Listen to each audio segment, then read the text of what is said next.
Good morning. It is a Friday edition of Glenn Clark Radio. That would make me Glenn. He's Griffin. If it's Friday, that means the Chief Grand Poobah, Stan the Fan Charles, is in studio with us. Good morning, Stan. Good morning, Griffin. Good morning, Glenn. I'm looking at a couple of numbers. I'm looking at the Orioles minus 148 on the money line for Game 1. I'm looking at a total of 8 runs in Game 1. For the Orioles and the Rangers. Those, of course, would be from Superbook, where you can use the codes Glenn Clark 23 or Stan Charles 23. And if you do, you get up to $250 in a same-day first bet match, win or lose. The price on the Orioles to win the series, minus 130. So, slight favorite. One more question about the offer of Stan Charles. Can somebody go and double dip? And use both. No, but if they could, what they could do. If they got caught, though. That would be problematic.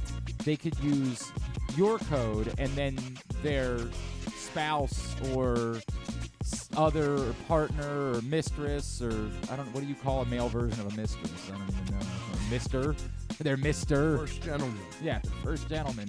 Doug Emhoff would be eligible. I don't know if they live in Maryland. I guess technically they live in the district, so it's a different thing.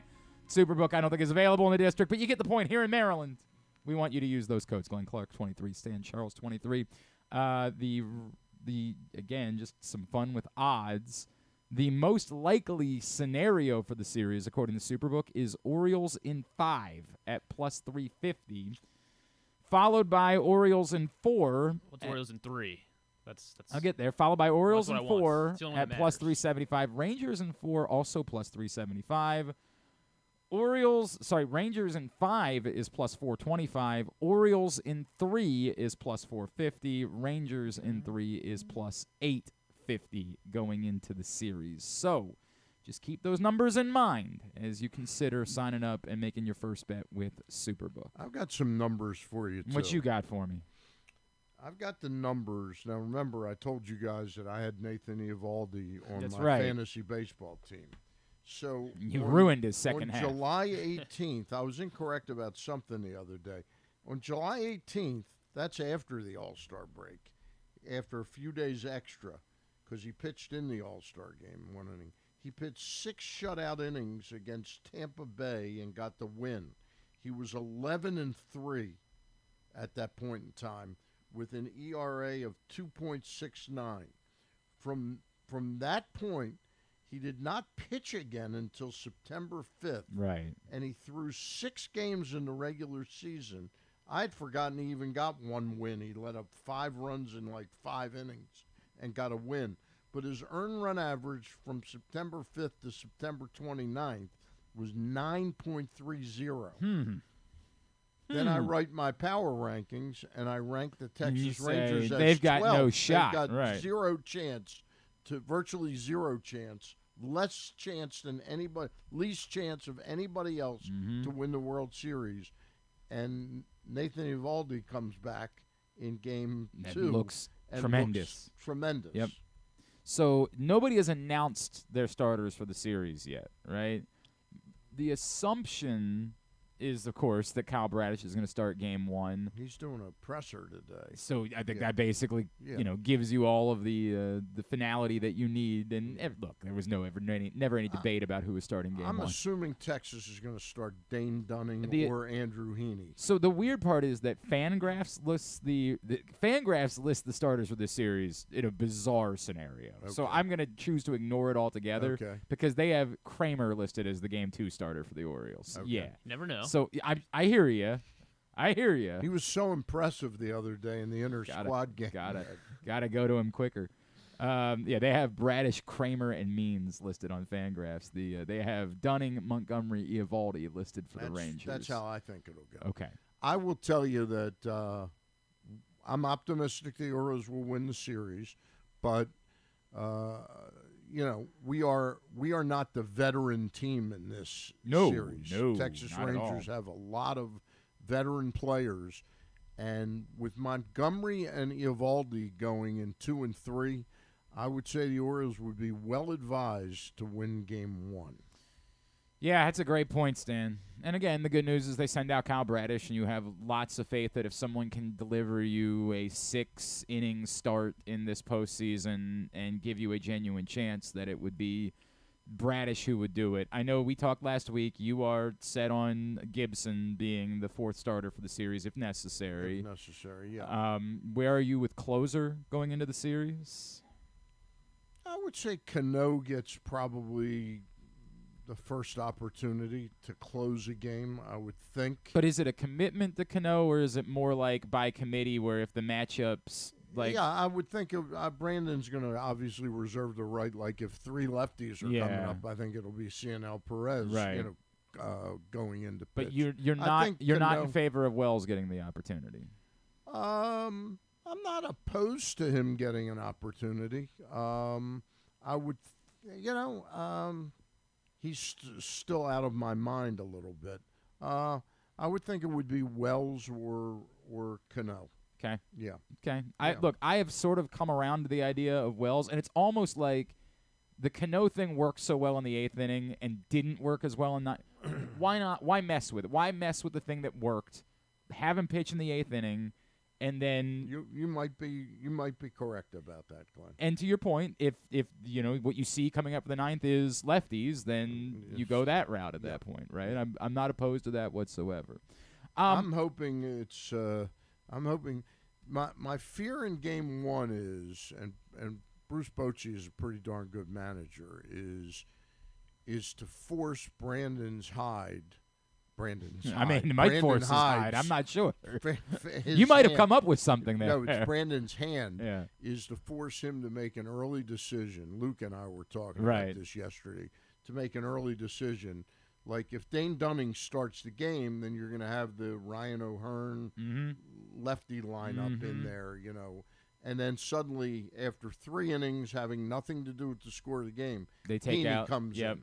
And now you got the left-hander, and you got a few left-hander, Adam Frazier's in the lineup, and do you make those changes early, right, to try and hit Heaney if the game's nothing? And does that make you lean towards the idea that he's going to keep 14 position players and 12 pitchers? Because I have really struggled with. I at first was vehemently opposed to it because I'm like, all you need is one 17-inning game, right, and you're effed. Yeah.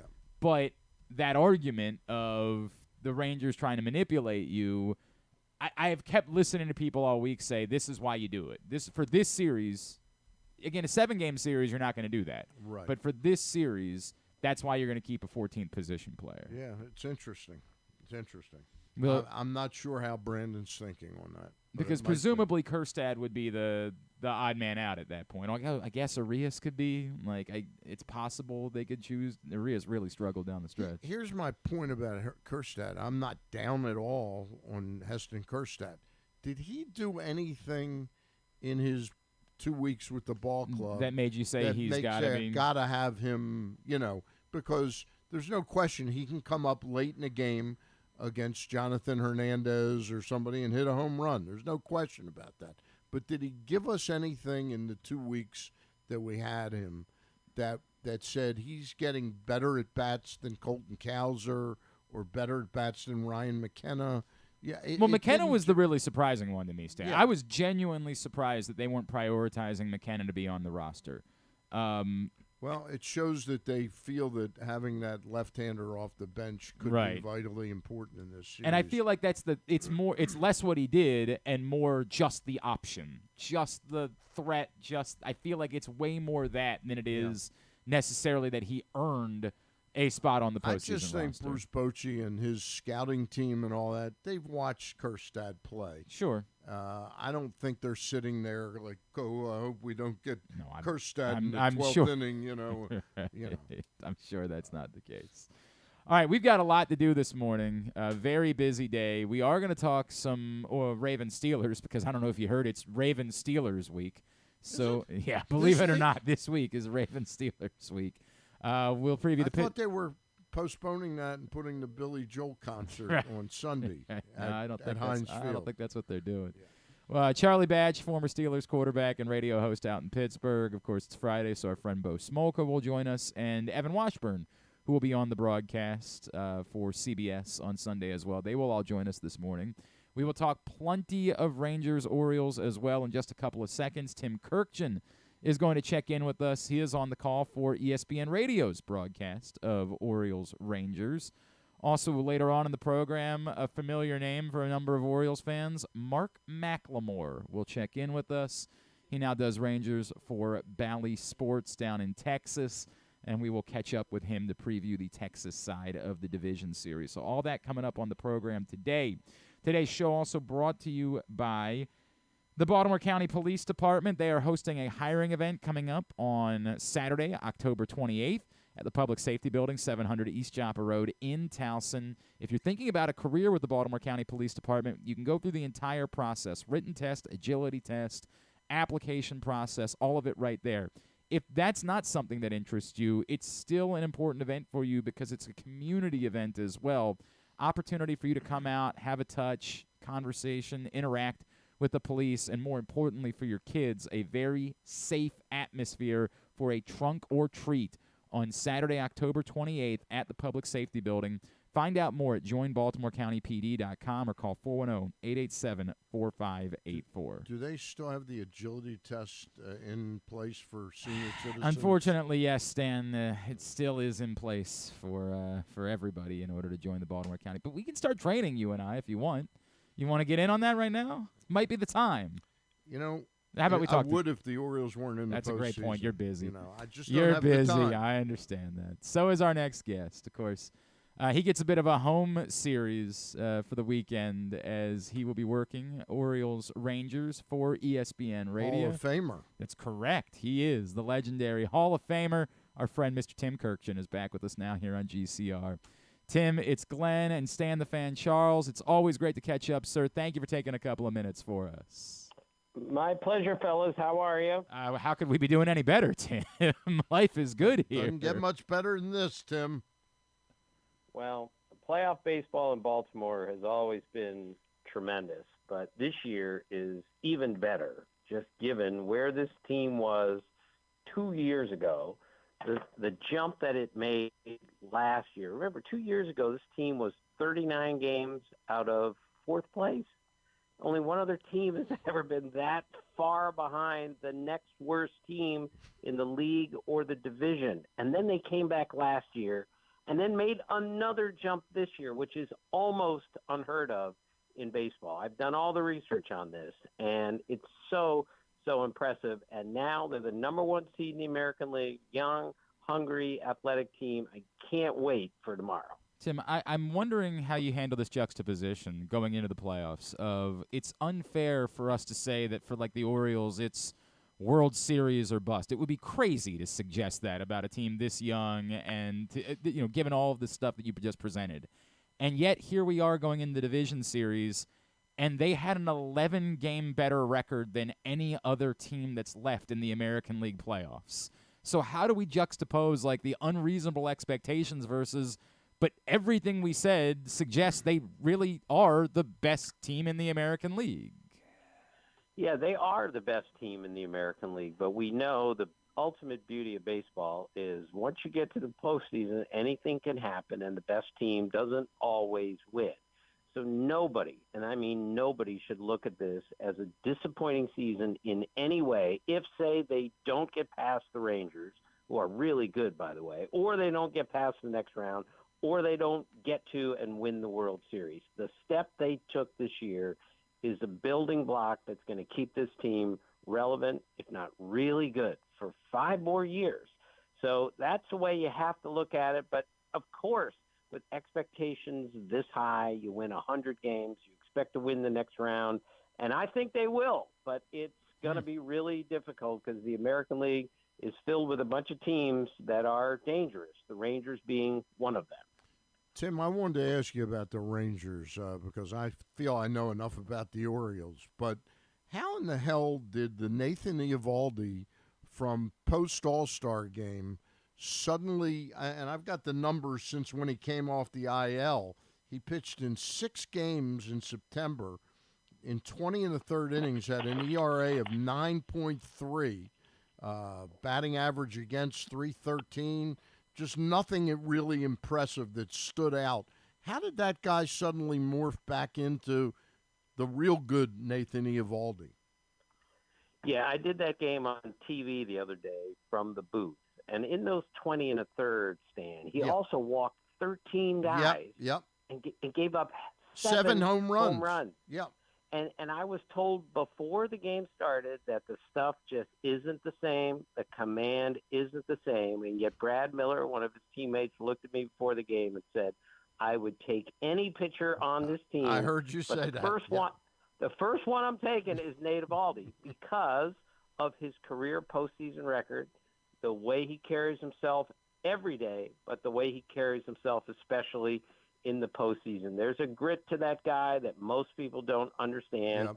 Never forget, he pitched in that 18-inning game, pitched 6 innings, 97 pitches in relief, and they lost, and his teammates gave him a standing ovation when he got into the clubhouse. The point is, never underestimate the heart of a true competitor, and that's who that guy is. I was surprised as anyone that he was that good because he was absolutely brilliant for the first 6 innings in Tampa. Yeah, see, I finished second in my fantasy league, Tim, and I had Nathan Eovaldi. So I missed all of the Nathan Eovaldi. It's very personal for August Stan. and September. Well, this is why I've never played fantasy baseball. Is I can never allow my fantasy team to get in the way of what I'm trying to do here. I have understand. to remain objective. Yeah. All right, Tim, I want to present these numbers to you. The Orioles struggled mightily offensively down the stretch. In their last 15 games, Cedric Mullins 125, Adam Frazier 158, Austin Hayes 170, McCann 178, Arias 207, Mountcastle 224, Henderson 226. You get the point. Ryan O'Hearn didn't have a hit in his last 23 at bats. I know there was a lot going on. They were dealing with the weight of trying to clinch the division, and then the final weekend the games didn't matter. But is there any concern at all from you about, for a lot of these guys, they've never been here before, that they might have been hitting a little bit of a wall late in the season? Do you have any concern about that as they go into the playoffs? Yeah, look, this is not as good an offensive team as the Rangers are.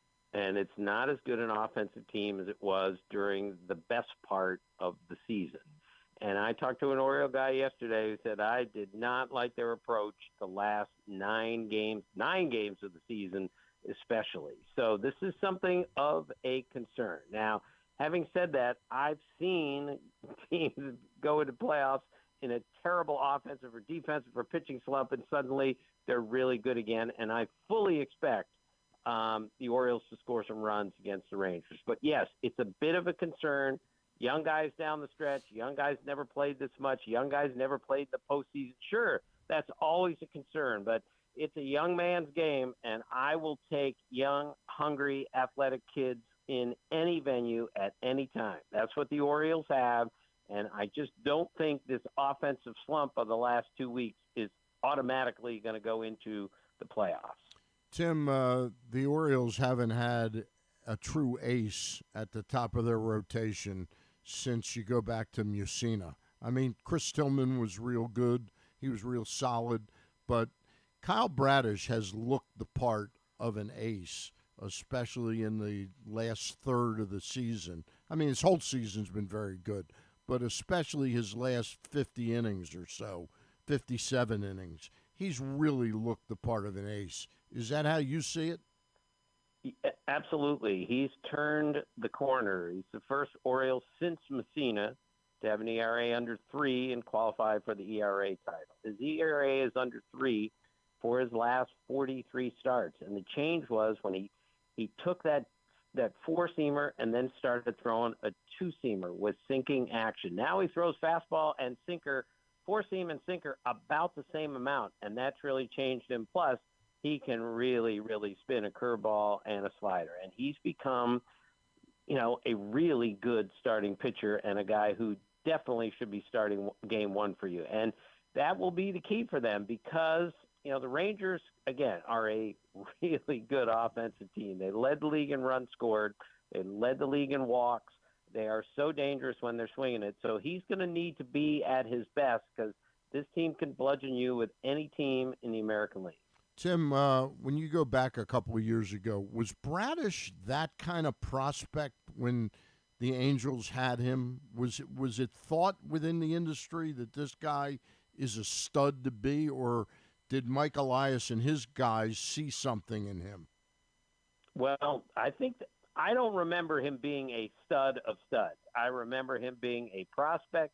I remember talking to people about him when the trade was made. I said, all right, let's see what he can do. And I just think it's the ultimate beauty of baseball is that the light goes on at certain times for certain players. And again, this guy's move to the two-seamer has changed the way that he goes about pitching now. And he's become an ace, and it's really, really impressive what he can do because they haven't had anybody like him in a little while, just like you said.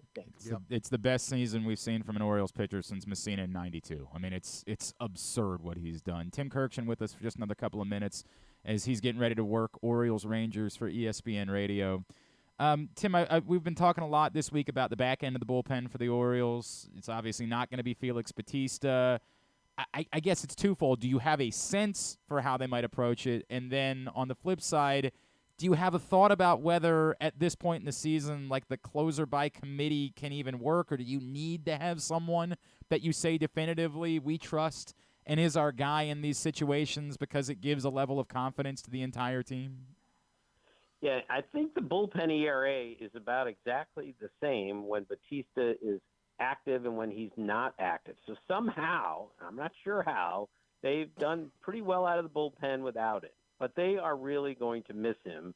And to answer your question, at this time of year, it's all hands on deck. You don't need one closer. The Rangers don't have one closer. Several teams now don't have one closer. The Dennis Eckersley's pitch in the ninth, those days are not necessarily over, but teams are being very flexible now and saying, all right, we don't have a guy who's going to get everyone out in the ninth inning, so let's mix and match. That's where the Orioles are right now. Cano will get most of the save opportunities, I would guess.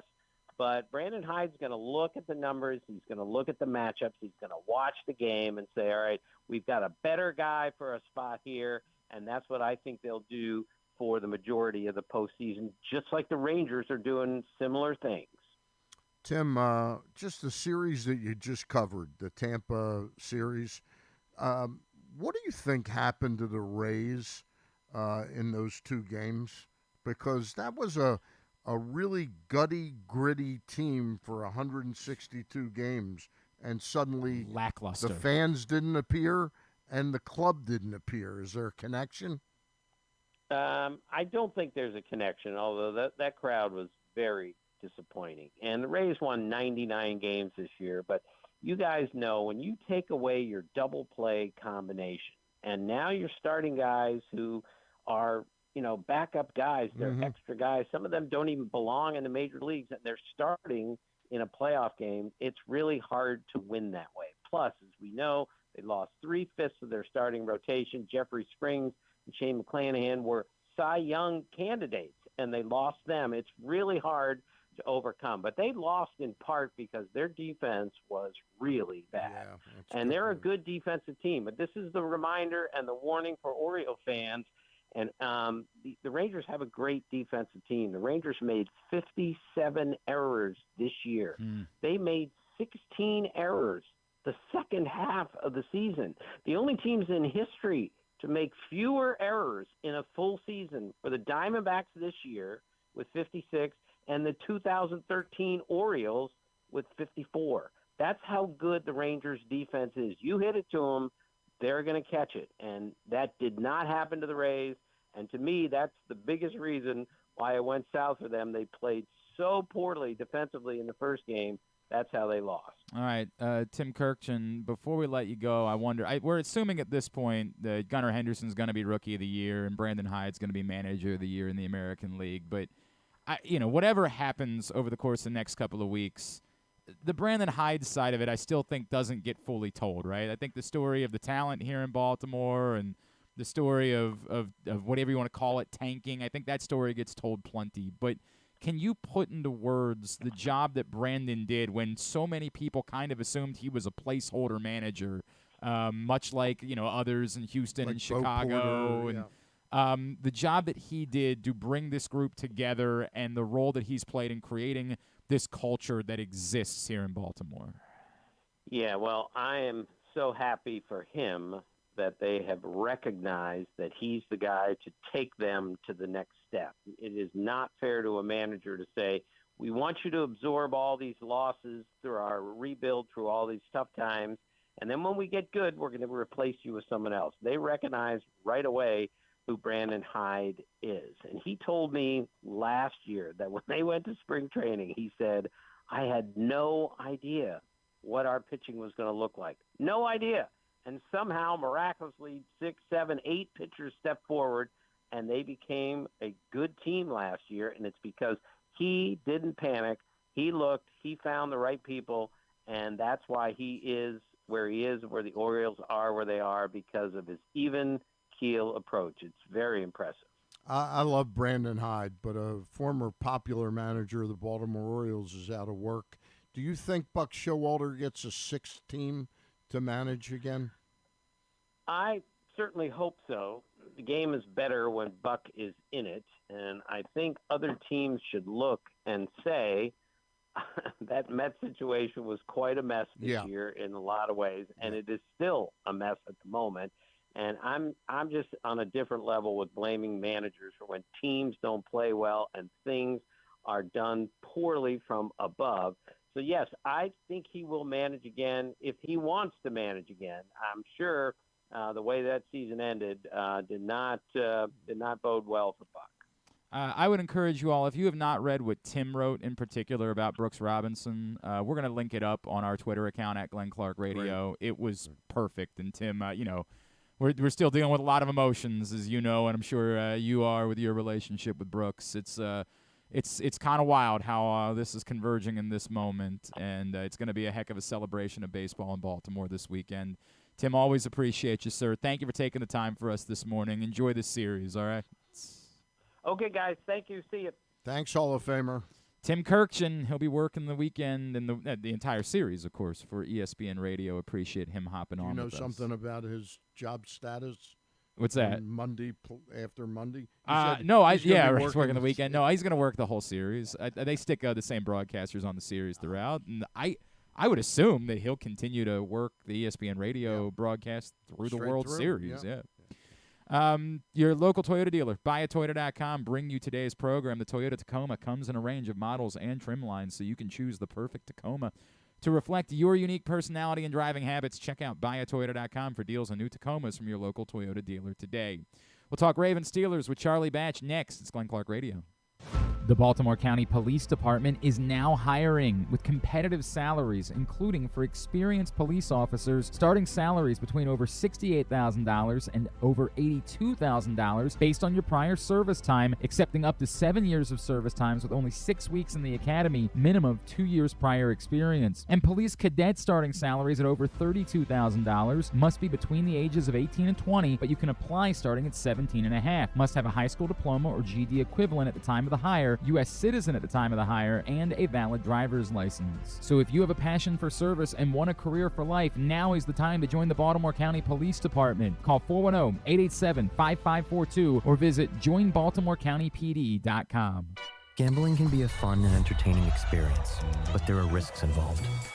If you're planning on betting on the game at the casino or on your phone or computer, know your limit, stay within it. Set a budget and a time to stop. Remember, gambling isn't a financial solution, and it doesn't mix well with alcohol or drugs. Know the risks and have a plan before you begin gambling.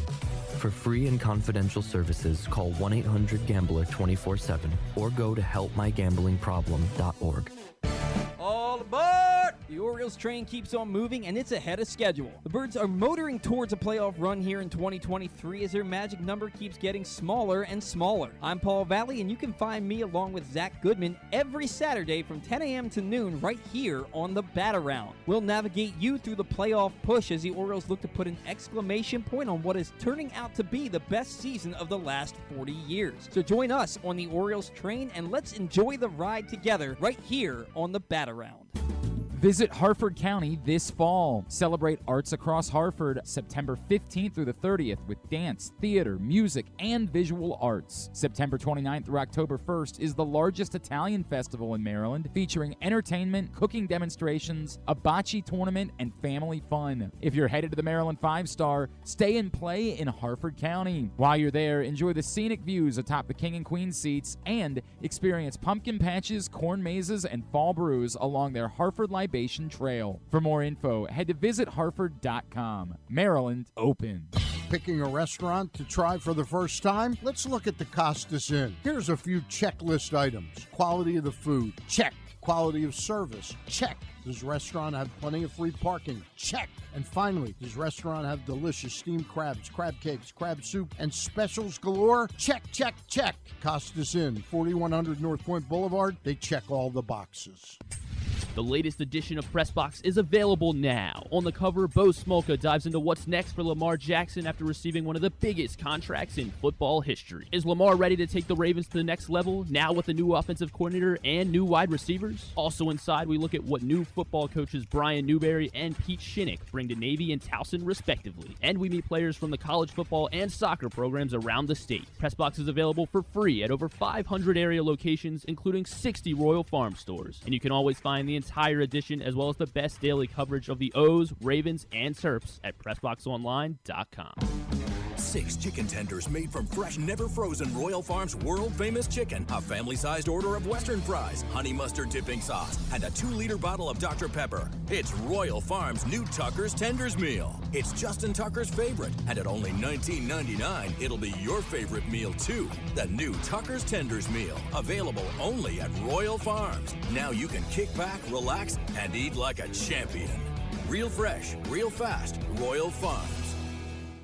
Come for a game, stay for everything else. Book an unforgettable fall getaway in Charm City. Enjoy only in Baltimore festivals, mouthwatering eats, and endless entertainment. Treat yourself to a staycation in the heart of downtown, or try one of the city's many charming neighborhood hotels. And don't miss out on packages for free parking, breakfast, and more. Plan your stay at baltimore.org/hotels. Don't forget about Project Game Day after every Ravens game this season. It's kind of like this show, except Rita's also there, so I actually think it's pretty good. But hey, you're already here now, so why don't you go ahead and keep listening to GCR. All right, back in here on GCR as we continue on a Friday edition of the program. A lot going on this weekend. Obviously, we'll continue to talk Rangers-Orioles throughout the morning ahead of the playoffs, but also on Sunday, perhaps you've heard of Ravens-Steelers. I hear it's a thing. And so it's always a tradition of ours whenever the Ravens are getting ready to play the Steelers. We still have never gotten over him waltzing in here in 2012 and beating the Ravens. And I don't think we'd be able to do this the way that we have over the years had it not been for the fact that the Ravens turned around and won the Super Bowl that year. If that wasn't the case, took the bitterness out of it. 100%. We might never have been able to create the friendship with this man. Former Steelers quarterback, host for WDVE out in Pittsburgh. He is our friend, Charlie Batch, and he's back with us once again here on GCR.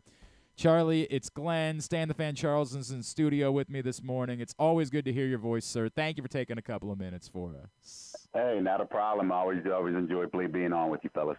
Charlie, in fact, your name came up a bit this week when we thought at one point that Kenny Pickett might not play because basically every Ravens fan in town was like, well, remember, Charlie Batch once came to Baltimore and beat the – it always – Mike Tomlin may have remembered that, too. I He bet. may have called upon him. Yeah, right. He might not have – He's laughing like that's not remote. Yeah, probably not going to happen. Charlie, we know it will be Kenny Pickett for Sunday, but I'm not sure exactly where that leaves the Steelers. The offense has been putrid, seems like the appropriate word. We know the defense is really good, and we'll get to that, but how do you explain just how lackluster the offense has been for the Steelers, and is there any reason to think that's changing quickly?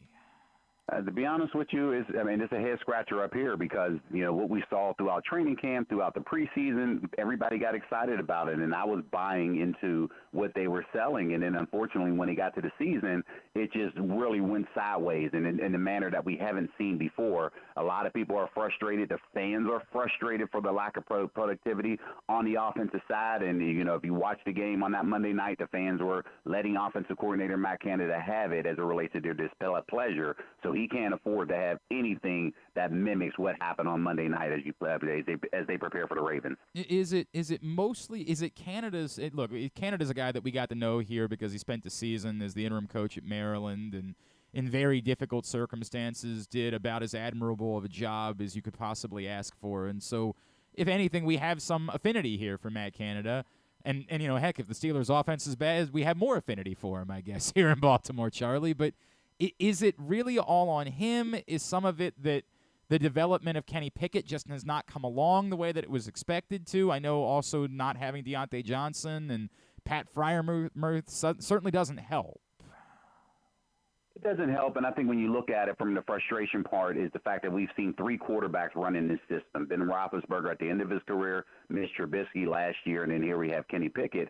So everybody started to get excited about it because the familiarity of the offense. When he was at Pitt with Matt Canada, you're thinking that that's going to be an easy production.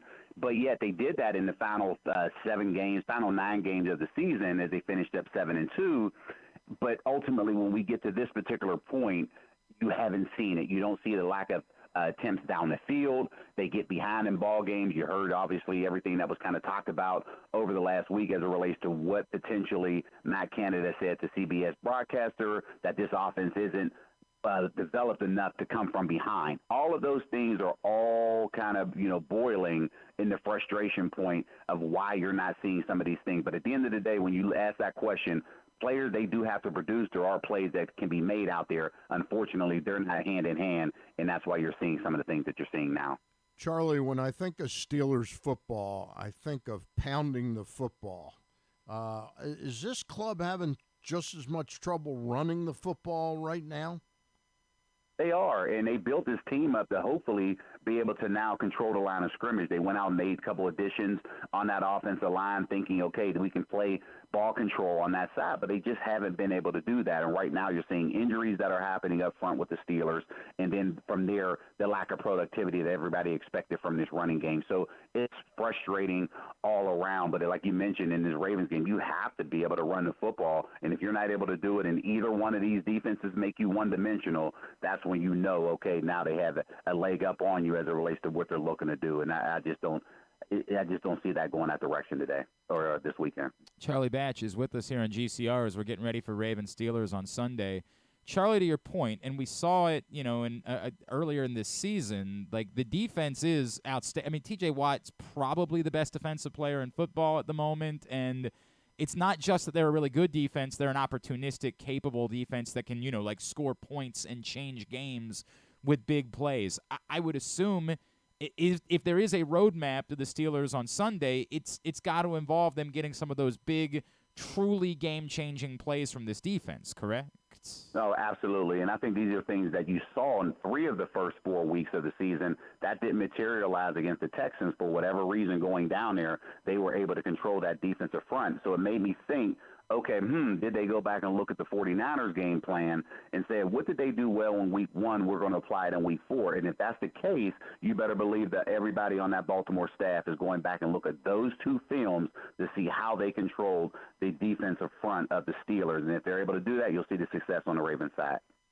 Charlie, the Ravens-Steeler game, it seems like it always it's a field goal. It's going to come down to a field goal. It always comes to a field goal, but this year in Pittsburgh, the Ravens are favored by 4 points. Do you expect this to be a typical Ravens-Steelers game when all's said and done? And that is very unusual because typically you would see maybe, 1 point, 1.5 max in this particular series. But obviously, the sports bettors, they see something in this particular manner to say, okay, now it's 4+ in this game. So based off everything that's happening, the Ravens probably be a little bit more healthier coming into this particular game. I just don't see that happening at Acrisure. I think this is going to be one of those old school battles that is going to come down to the last possession, and whoever gets the ball last will potentially win this game. I think it goes back to that particular manner, not the blowout on what everybody else thinks. Charlie, how close are, if this does go south for the Steelers on Sunday, is Mike Tomlin left with no choice but to make a decision about Matt Canada? And I ask that because I feel like there's the second level of that question, which is, do we start having a conversation about if this season were to go a certain way, that Mike Tomlin's future in Pittsburgh is in question. Yeah, Mike Tomlin's future is not in question. There's nothing wrong, nothing happening there.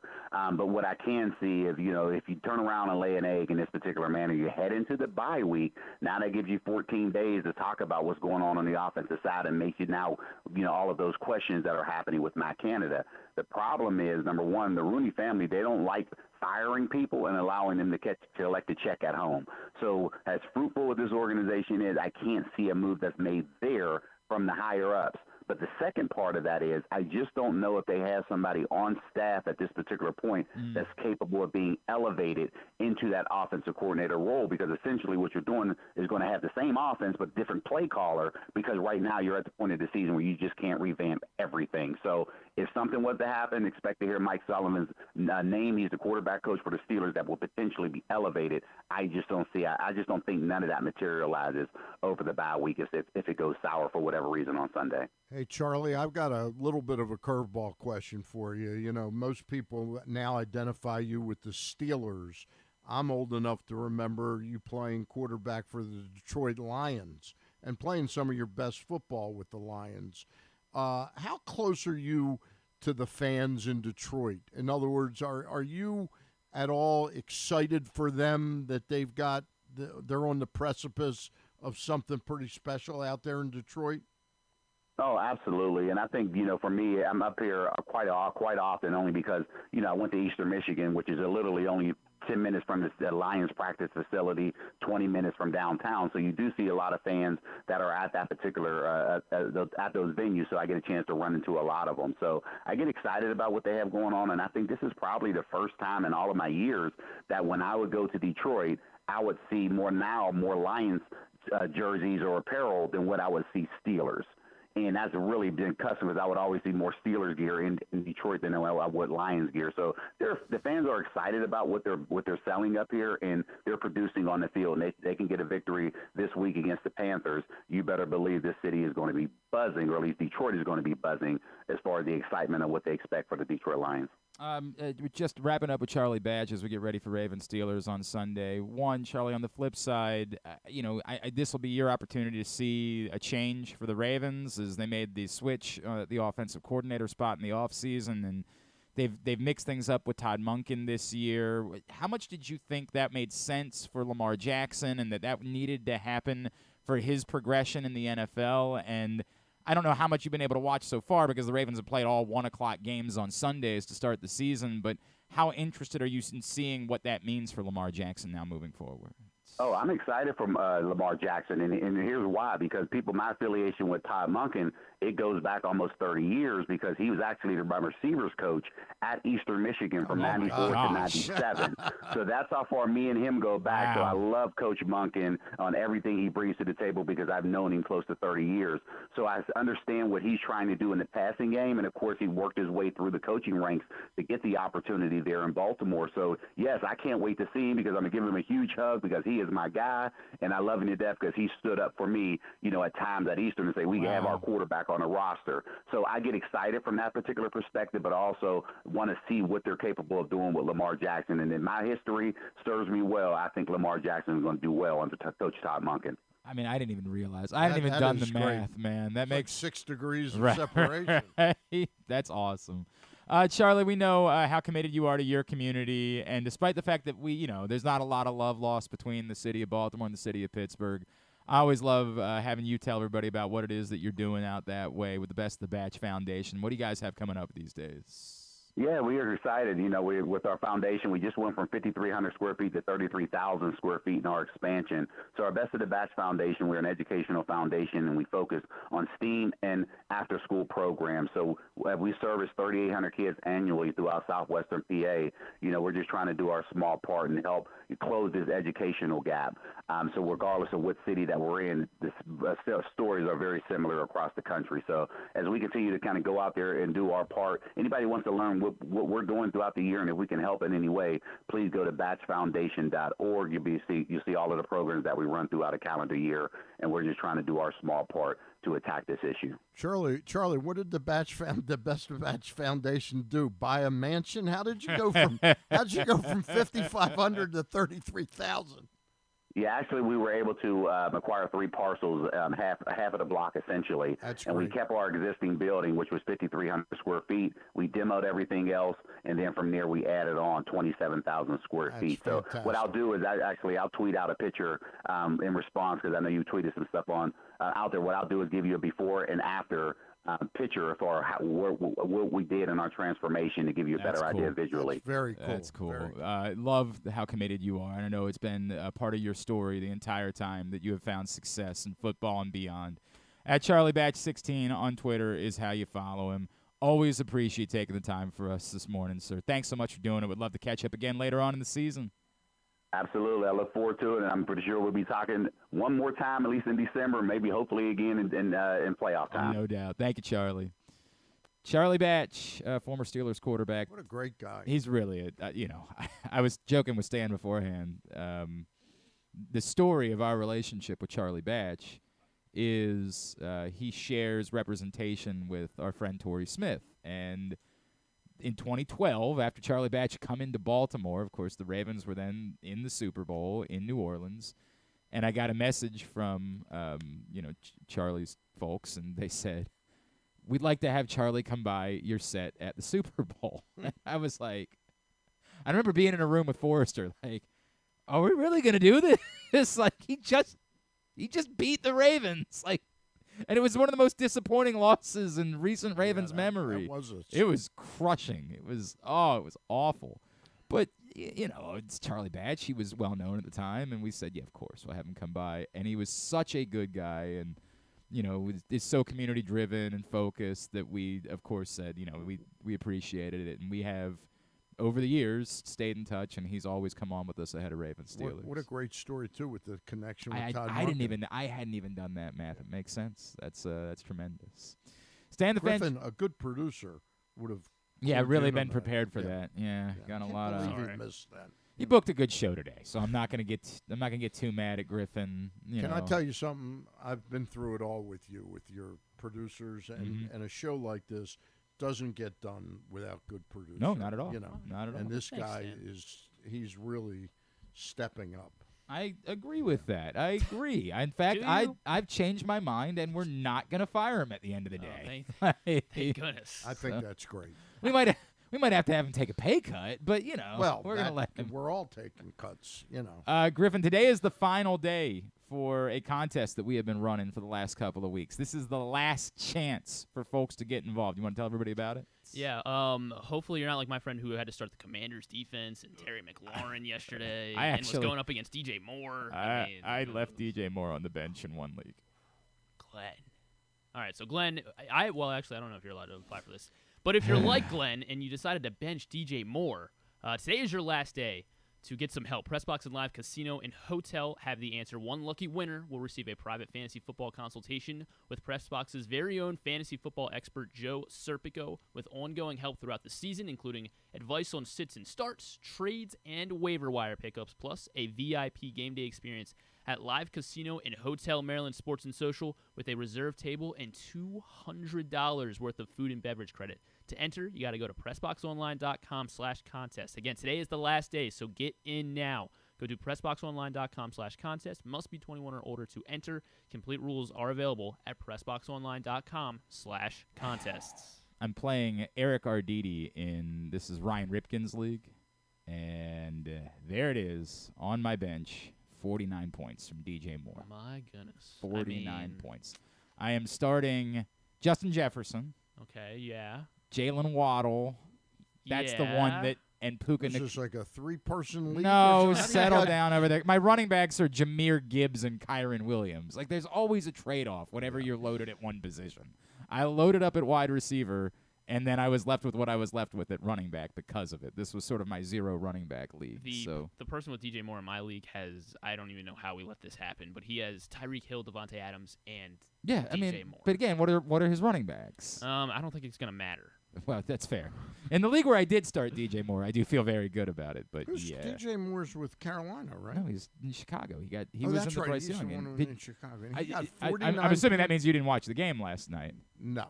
It was not. He got 49 points last night. Josh played well. Justin Fields. Justin Fields. 8 catches, 230 yards, 3 touchdowns in a 40-20 Bears win, their first win of the season. It is kind of comforting. Like, I don't want to dance on the graves of Commanders fans, but there's something nice about remembering that the more things change, the more. Hey, you were right about the Bears. Yeah. Yeah, right. I was all along. I called it on the Bears. Told you guys they were gonna be Were they good. favored last night? The Commanders were definitely They were favored last 6-point night. favorites. Yeah. You got Rather large. it was like 24-3 at the half, and there was a moment in the second half where they got kind of close again. They got back within 10, 30-20 at one point in the second half, but wait a minute. The Bears were 0-4 going into that game. Yes. Okay. And- And they were favored. No, the by Commanders were favored. The Commanders were that's favored. what I'm Yes. saying. Okay. Yes. The Commanders were favored. The Bears had been not only a mess, they had been, it's all the off-field stuff. It's the coordinator being dismissed and all these bizarre stories that were floating around for a couple of days. It's all of it. It's Justin Fields sort of undressing the coaching and then feeling the need to go back and be like, whoa, I wasn't talking about the coaching. I meant the circumstances when he was clearly talking about the coaching. The coach buses that we were Yeah, riding in on. right. That's what, I meant. About. Yeah, I didn't want to ride coach anymore. Yeah. That's what I was trying to say. By the way, did you guys see that Billy Epler has stepped down did as see general that. manager of the Mets? I did see that. Under some, there's an investigation into something about how they did. I forget what it was. I read it late last night. You brought up with Tim Kurkjian, Buck Showalter. Yeah. There was I saw a rumor floating around about the Angels with Buck Showalter. He has said that he would be interested in the Angels. Well, that part makes sense, him being interested. I think the question becomes, does another team look, you know how I feel about Buck. I know how you feel about Buck. Yeah. I think if you're interested in Buck, it would be a team like the Toronto Blue Jays, an underperforming team that you really expect more of, That would make a lot of sense. Yeah. And we just don't Maybe know. a team like the Milwaukee Brewers. The Brewers Okay. are almost certain to lose their manager to one of these openings. Most people think he'll end up with the Mets, Craig Counsell. Interesting. I don't know what to make of what the Angels are going to do this offseason. Like, I still think it's most likely that Ohtani ends up there, but so many people are convinced he's going to be a Met. Like, I am. Oh, I think Ohtani's going to end up in a Dodgers. You think it's the Dodgers? Dodgers or Giants. I think the Giants may really blow him away. So then what are the Angels moving forward? They're awful. I mean, you're talking about a team that gave up a couple of their best prospects. I know. on It's July unfathomable. 31st, and by September 1st, They were just letting these guys go. Let those guys go. Correct. It's a very dysfunction is the only word to describe the Angels. So do they strip it? Do they try to trade Trout? Do they? If I were them, I would be doing that. Yeah. Just strip it down to the studs. But it's not. Artie Moreno probably can't really afford that kind of hit right now because they're going to lose Ohtani, in my estimation. I can't see any reason that he would want to come there and come back there and play. And you add into the problem being that the tanking, you can still tank in baseball if you want, but it's not quite the same as when the last few teams did it because you can't get as many number one picks as you could in the past. So you can say you're going to do it, but you almost have to say, like, it's for a year, and then we'll start spending money again. Like, we want to be really bad for 1 year, try to get a number one pick, and then almost immediately we have to try to start spending money again to try to go compete. I mean, they've got historically two of the worst contracts of all time that I can remember. Josh Hamilton and Anthony Rendon are two. And it's not as if Artie Moreno doesn't try. Obviously, Chris Davis would be pretty high on the list of the worst contracts of all time. But, yes, those would certainly be in the conversation as well. All right. We are winding down hour number 1 of today's program. Still a lot to do. Still a lot of Ravens Steelers. Evan Washburn is going to join us before he works the broadcast for CBS. Bo Smolka will check in with us. And we're going to preview the Rangers with Mark McLemore. That is all on the way. Stan the Fan is here. He has a column up this morning about Kyle Bradish and becoming the ace. You can go read that right now at PressBoxOnline.com. You can check that out there. Quick note, the bat around tomorrow morning is going to shift to 9 to 11 a.m. instead of 10 to noon. with the guys going to the game and wanting to make sure they get there, and there being big crowds expected. We understood that, so they're going to expect a big crowd will be there. Yeah, I think there might be a big crowd. By the way, who are we talking about that we were trying to do the math on? If the Orioles were to be in the World Series, right? How many people would converge on downtown, even that don't have tickets? Right? Like if the Orioles, you mean if they get to the World? If the Orioles were to get to the World Series, would there be a central place that they'd set up a big? Would it be marketplace? Or it's a great question, Stan. I don't know what the answer to that part of it is, but I would think that like there would be.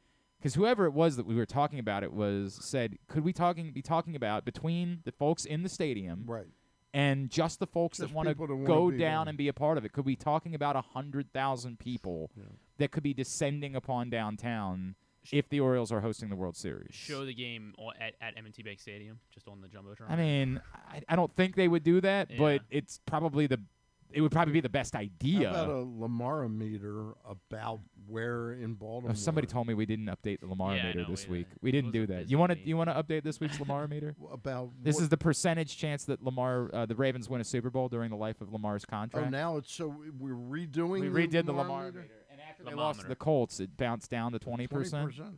So you want to set the number? I would say it would be about 65%. Yes. All right. Really? Yeah, that we win a Super Bowl during Lamar. I mean, like, winning a Super Bowl is hard, man. Yeah. I tell you what, I'll let you have it. For this week only, I'm going to readjust it to my number next week. You've got it down. I'm trying to be reasonable about it. Like, I need – this is also the week-by-week thing. I think unreasonable would be like 90%. I think Lamar Jackson – when he's playing well and healthy. I agree, but those are all fat. And then everybody else has got to be healthy. And there's still other teams that are trying, like all of those things. Doesn't mean I think John Harbaugh will be the coach the entire time, does it? Really? Doesn't mean that. Does not mean that. Stan wants it at 65%. For Stan this week, for Stan because we screwed up earlier in the week. What does Superbook say, more importantly? For this year? All right, we'll do this, and then we got to grab a break. Yeah. So, again, use the code GlennClark23 or StanCharles23 when you sign up, superbook.com, or download the Superbook app. And the Ravens are at 14-1. They're the 7th favorite right now. Okay. 49ers, 4.5 to 1. My thing is the life of his in the next contract. 5 years. 5 years. The next 5 years. 49ers, Chiefs, Bills, Eagles, Cowboys, Dolphins, then Ravens at 14-1, just ahead of the Lions are next. And there's a significant drop-off from those 8 to the 9th team. It goes from the Lions at 16-1 to the Bengals at 30-1. So they've kind of separated 8 teams, and then they've said everybody else after that. Superbook.com, download the Superbook app. Use those codes, GlennClark23 or StanCharles23, and you will get a same-day first bet match up to $250, win or lose. We will preview Ravens-Steelers next with Evan Washburn from CBS. It's Glenn Clark Radio. Why bet with the big boys this football season? Instead, try your hand with the local book, Superbook Sports, this fall. Superbook Sports is the book next door. Just a dedicated team of the best odds makers in Las Vegas, making sure you get the best prices and parlays anywhere. And now, Superbook will give you a bonus of up to $250 when you sign up and wager on the same day and use the promo code GlennClark23, GLENNCLARK23. So bet with the best and use the promo code GlennClark23 this football season with Superbook Sports. Visit superbook.com for terms and conditions. Gambling problem? Call 1-800-GAMBLER. What's up, everyone? It's Tyus Bowser, and I've had so much fun hanging out with Rita and putting up with Glenn the last couple years that I've decided to do it again. Season 3 of the Tyus Bowser Show is happening this year, as we'll be all over town, giving you the chance to get to know me and some of my teammates. As we talk football, life in general, and just say what needs to be said. You can find out more about the show by going to PressBoxOnline.com/Bowser. If you don't live in the area, you can watch the shows live on Facebook and YouTube. And if you miss one, you can listen Friday nights at 105.7 The Fan. So we'll see you all season long for the Tyus Bowser Show, a partnership of PressBox and Great Ace Memorabilia. The next Tyus Bowser Show is Tuesday, October 17th at Mother's North Grill in Timonium. It's brought to you by Superbook Sports and AJ Michaels. And if you or a loved one have a gambling problem, visit helpmygamblingproblem.org. Picking a restaurant to try for the first time? Let's look at the Costas Inn. Here's a few checklist items. Quality of the food, check. Quality of service? Check. Does restaurant have plenty of free parking? Check. And finally, does restaurant have delicious steamed crabs, crab cakes, crab soup, and specials galore? Check, check, check. Costas Inn, 4100 North Point Boulevard. They check all the boxes. Visit Harford County this fall. Celebrate Arts Across Harford September 15th through the 30th with dance, theater, music, and visual arts. September 29th through October 1st is the largest Italian festival in Maryland, featuring entertainment, cooking demonstrations, a bocce tournament, and family fun. If you're headed to the Maryland 5-Star, stay and play in Harford County. While you're there, enjoy the scenic views atop the King and Queen seats and experience pumpkin patches, corn mazes, and fall brews along their Harford Libation Trail. For more info, head to visitharford.com. Maryland open. What company has the expertise to make your home healthier by purifying your air and killing all viruses, allergens, and bacteria? A.J. Michaels, Heating and Air Conditioning in Baltimore and Annapolis, ajmichaels.com.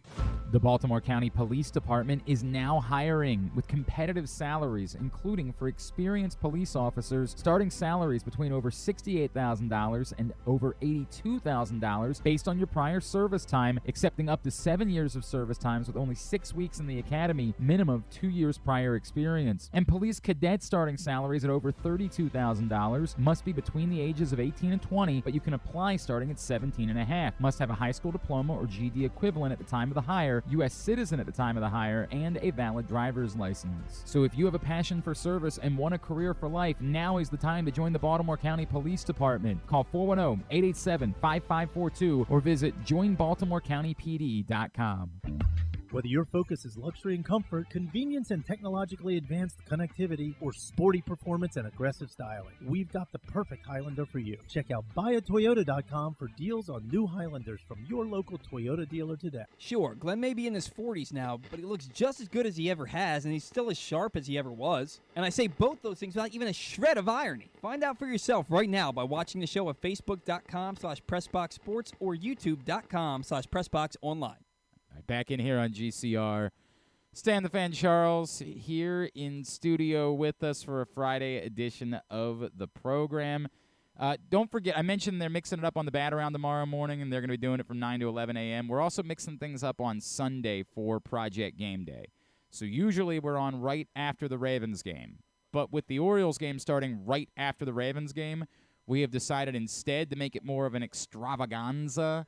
And after the Orioles game is over, we're going to do a full Orioles-Ravens Project Game Day post-game party afterwards. Hopefully a party. Hopefully it's not a, more depressing version of the show. Myself and Rita, Femi Ayambadejo is going to check in with us. Stan has told me he's going to look to check in after he leaves the ballpark on Sunday. But after the Orioles game, don't try to jump on when the Ravens game ends because we're not going to be there. We want to watch the baseball game. After the Orioles game is over, facebook.com/PressBoxSports, youtube.com/PressBoxOnline, PressBoxOnline.com/GameDay for our Project Game Day Ravens-Orioles combined post-game special on Sunday night.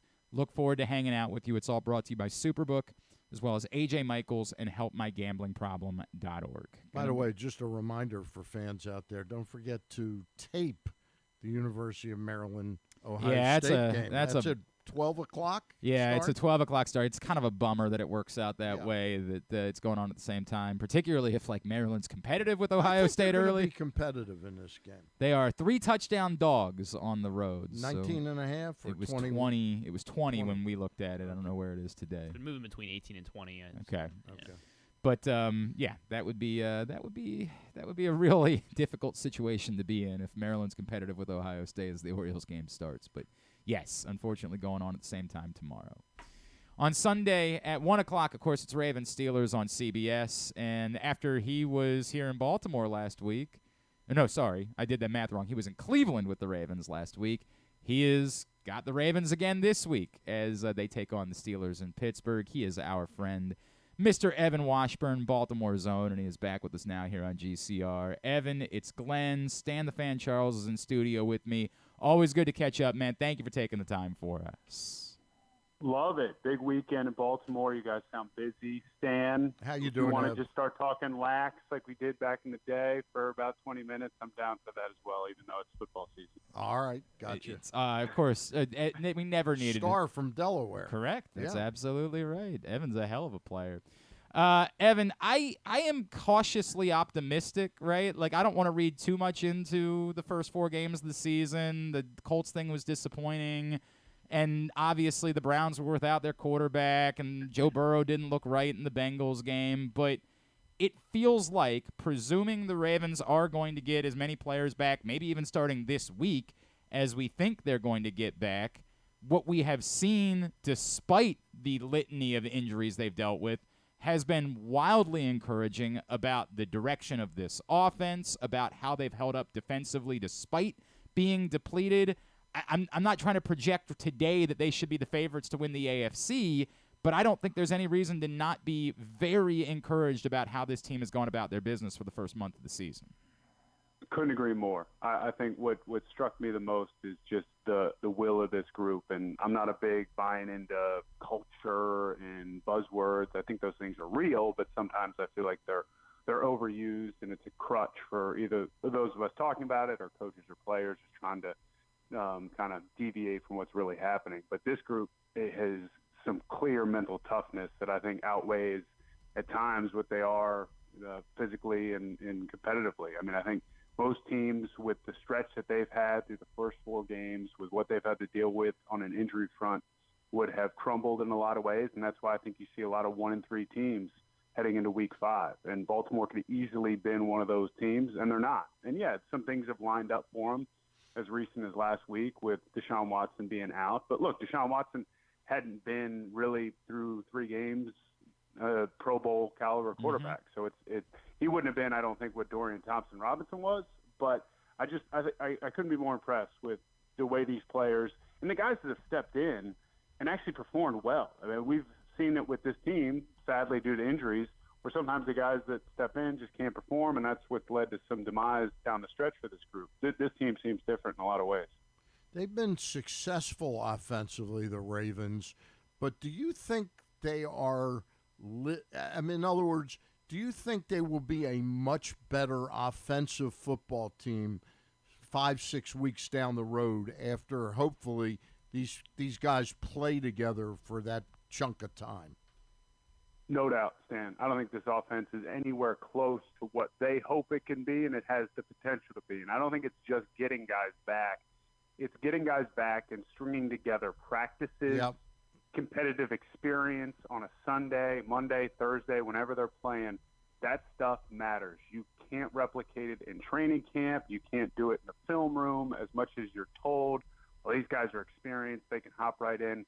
Not the case. And I think that's what has struck me, along with the depth, but the way that Lamar and Todd Monken have patchworked this thing to be efficient. It hasn't been explosive. I know the numbers aren't jaw-dropping by any means, but the efficiency and outside of the fumble problems specific to the Colts game, they haven't beat themselves in a lot of ways. So I think this offense has the potential, not just because you're getting guys back, but with the time spent with one another over the next few weeks, especially going the road to London. You spend 4 days away from everything, all those distractions. If those guys are healthy, I think this offense looks markedly different in 3 to 4 weeks. Evan, before we go to the Steelers side of things, I feel like the one thing that we've learned about Eric DeCosta is he has no problem making a bold in-season move in order to bolster his team. And look, the Roquan Smith addition looks like it might go down as one of the great, moves in Ravens history. He has been absolutely brilliant, breathtaking since he arrived in Baltimore.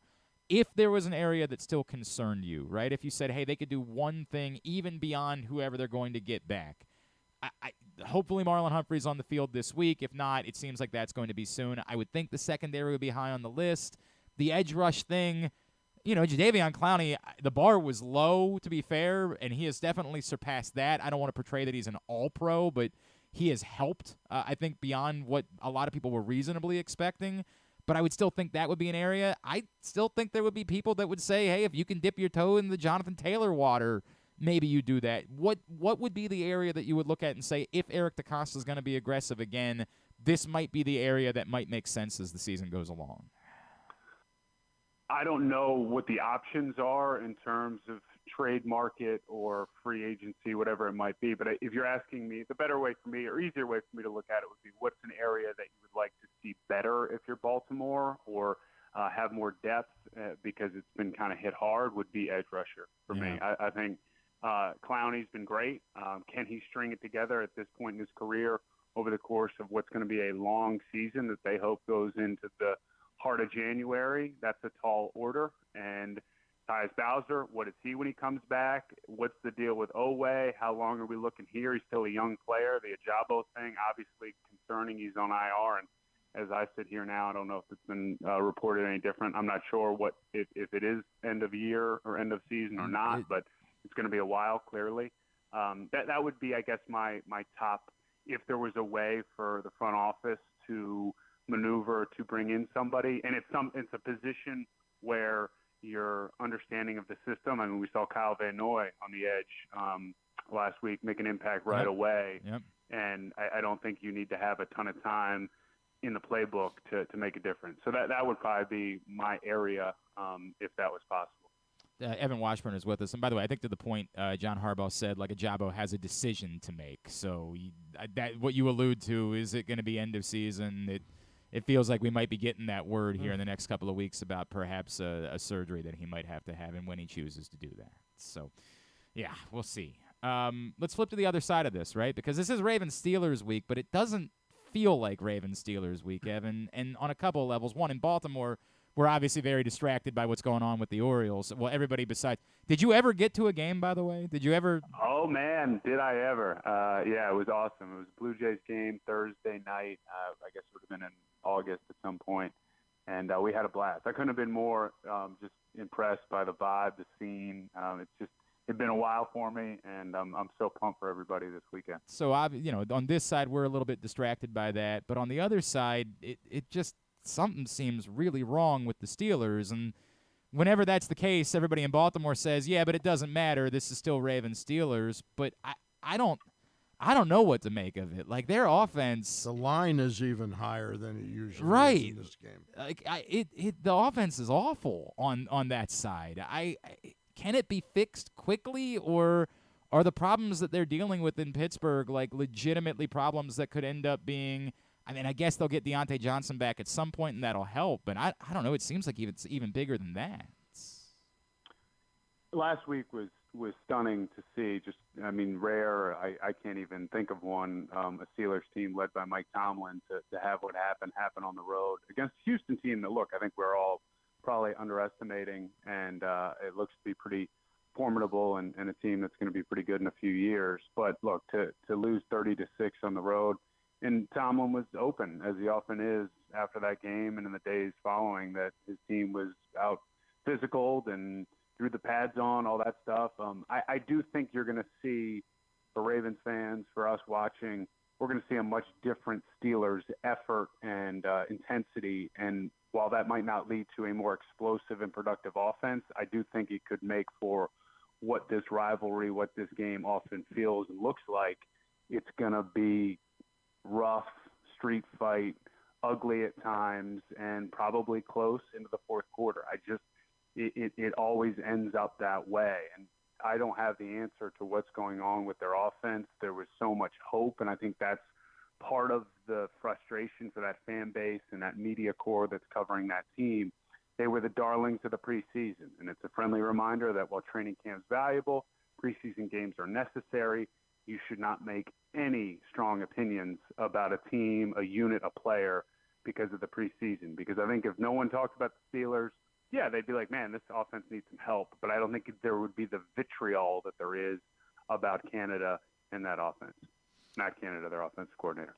Hey, Evan, I alluded to the fact that the spread is in this game is a little higher than usually is in place in a Steelers-Ravens matchup. It just dawned on me. Since the advent of legalization of sports betting, does that impact, are you under any either constraints or pressures to talk about points at anything or avoid that you it? Do? Yeah. No, not at all. I am And maybe it'll change if my role changes but down the road. I don't even really understand it. I know what spreads are. I know over-unders. Outside of that, you guys could be talking Mandarin in a lot of ways. And I know that we have platforms at CBS that are very much in it, like CBS Sports HQ and Sportsline, those things. But when it comes to us, I mean, it's about as old school as it gets how we cover games and the prep that we do ahead of them. Yeah. My results when I bet are in Mandarin. I think I know all about what should happen, but it always comes out like Mandarin. Let me run this by you before we wrap, Evan. The story that's, I think, being completely missed this week is there's something that's missing from Lamar Jackson's resume. He's never had a good performance against the Pittsburgh Steelers. He's only ever won one game as a starter against the Steelers, and it was a game in which he threw 3 picks in Pittsburgh in 2019 and had to be bailed out by the defense in overtime. How important is it for – I get it that this doesn't feel like Ravens Steelers, but it almost feels like that presents the opportunity. How important is it for Lamar Jackson to, finally have a presence in the history of the Ravens Steelers rivalry? Mind meld with you, man. I was just thinking about this morning, kind of prepping on, all right, we're going to sit with Lamar tomorrow afternoon when they get to Pittsburgh. What are some things – because we just talked to him last week. So often when you find yourself in this scenario where you have teams back-to-back weeks, you're really kind of scratching for things to add to your saddlebags going into a game on players and groups. And, yeah, it's 3 games that he started and just hasn't been good. And, look, I know how Lamar's going to frame it. I'm not worried about Steelers. This could be anybody. It's just about getting the win, and I think there's truth to that. But he's also very much aware of the history, and he's a part of the rich history of this team now as an MVP and a guy who's led him to the playoffs, and maybe he's going to do more than that. But part of your resume as a Raven and as a Steeler is how you perform and how you play in this game and the moments that you're a part of, whether it's Flacco to Torrey Smith in the back of the end zone or Palomalu jumping over the line on Joe in that AFC Championship game. I mean, that stuff is real. So, I think there's something to that, and this might be his best opportunity to at least turn that narrative because, as you mentioned, the Steelers come into this game a bit wounded. Evan, it was almost as quick as Aaron Rodgers was out that we lost J.K. Dobbins in Game 1. A lot of us were wringing our hands. What are we going to do now? How do you see the Ravens running game with both Justice Hill and Melvin Gordon chipping in with Gus Edwards? How do you think it fits right now? I think they're getting what they need out of it, Stan, and we saw that in Cleveland in the big moments, whether it was kind of attacking style of the Browns with the run game. And as has been said by you all and everybody, you can't mention the run game with not also mentioning Lamar Jackson, even though they seem to be a bit more prudent about when and how they use him, but it's real. He's still their most elusive and effective runner. So that's going to be a part of this offense throughout the season. I'm heartbroken for JK. I mean, it's such a bummer, but man, it just continues to feed the argument for organizations, which was such a hot topic in the summer about the devaluation of the running back position. The Ravens are still effectively running the ball without J.K. Dobbins. And whether – I don't know, what the larger reason for that is, but I think Justice Hill's been great. Hopefully he can stay healthy for his sake. And Gus gives you what you need. And whether in Kenyon Drake, I know he had the fumbles. He'll be back in the mix at some point. Yep. Gordon and then Lamar. It's an odd situation, but a productive one for Baltimore. As you know, Evan, and it's not just because you've always been a friend to me. This is you guys are my favorite crew in all of football. Oh, nice. And who I've been close with for years, and Charles, who's the best. It's just I love the fact that we get 2 straight weeks of you guys. That works out really well for us here in Baltimore. It is a great crew. Really is. Look forward to it. Always appreciate you, brother. Let's talk again real soon. All right. Thanks for taking the time for us. Sounds good. Enjoy the weekend, Stan. Great to catch up. All right. Evan Washburn, of course, will be on the sideline Sunday, and it's an excellent. You got to duck out. Yeah, go ahead. Yeah, we'll be ready. You guys know I love that crew of Ian, Eagle, and Charles Davis, and of course Evan working with them, and got him last week, get him again this week. I don't know who does the NFL Network next week for the London game? Is that the Rich Eisen, Steve Mariucci? Don't they send? It's Rich and Kurt Warner this week, I think. Who are doing the? This So I guess it would weekend, make sense. Although if they don't want to stay out there for the week, maybe they send a different crew out there next week. It's interesting. Because it's NFL Network again for next Sunday. It's not. No, last week was ESPN Plus. This week and next week are both NFL Network. And so I don't know what the strategy will be. But they normally, I feel like most of the NFL Network London games have been the Rich Eisen crew. Have been, although, as I say that, I also think there were some years where they sent like a CBS crew and just had them do an NFL Network broadcast for some reason. I don't know. I care way more about these things than a lot of people do. Like, I get really interested. I mean, it matters. We get the top Fox crew for the Orioles-Rangers series. Oh. That's pretty cool. Yeah. John Smoltz and Joe Davis. Thank you. Mike, well, because I wanted to say it's John Smoltz. That's all. I wanted to say Joe Buck, right? Yeah. But it's definitely not Joe Buck anymore. Joe Buck is now with ESPN, so it's not him. I'm like, it is on the tip of my tongue. Thank you. Yeah, Joe Davis, the top crew from Fox, working the ALDS between the Orioles and Rangers. All right, next Tyus Bowser Show. You will get the final segment of the Tyus Bowser Show to wrap up today's program. And if you missed any of it, you can find it in the Greatest Hits, or you can listen tonight on 105.7 The Fan. The next Tyus Bowser Show will be 1 week from Tuesday. So Tuesday, October 17th, we will be at Mother's North Grill in Timonium. So for those of you that are like, hey, when you coming back to our part of Baltimore County? Mother's North Grill in Timonium. I'm expecting a very large crowd. It will be an off day in the ALCS. So there will not be a baseball game that night.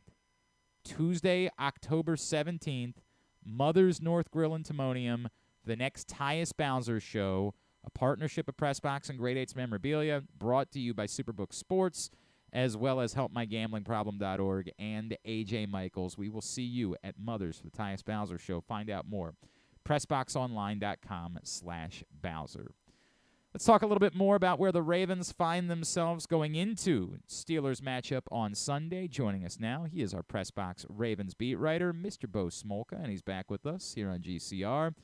Bo, it's Glenn and Stan. It's always great to catch up, sir. Thanks for taking a couple of minutes for us. Hi, Glenn. No problem. Normally when we talk and we bring up who's going to play and who's not going to play this season, it's been a very lengthy list, but it's starting to look like this might be the week when things begin to turn for the Baltimore Ravens, correct? Well, they look like they're going to get people back. I mean, Rashad Bateman practiced fully. Ronnie Stanley practiced fully so far this week and said there's a good likelihood he's going to play. So that's two right there. Marlon Humphrey is back to practicing. I don't think we'll see him this week after just 2 limited practices after more than a month off, but you never know. But getting even just 2 of those guys back would be nice. And a couple other guys we're not sure about that have been limited this week. Odell Beckham's back on the field. I think he'll end up being questionable. I'm not sure, but it sure looks good for Bateman and Stanley. And having Stanley back in this game specifically would be a big help. Yeah, happens to be a guy named T.J. Watt on the other side that you'd like to have Ronnie Stanley out there for that matchup.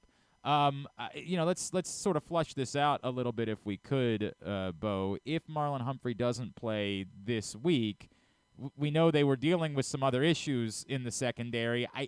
I don't know how to say, the secondary somehow, some way seems like it's held up.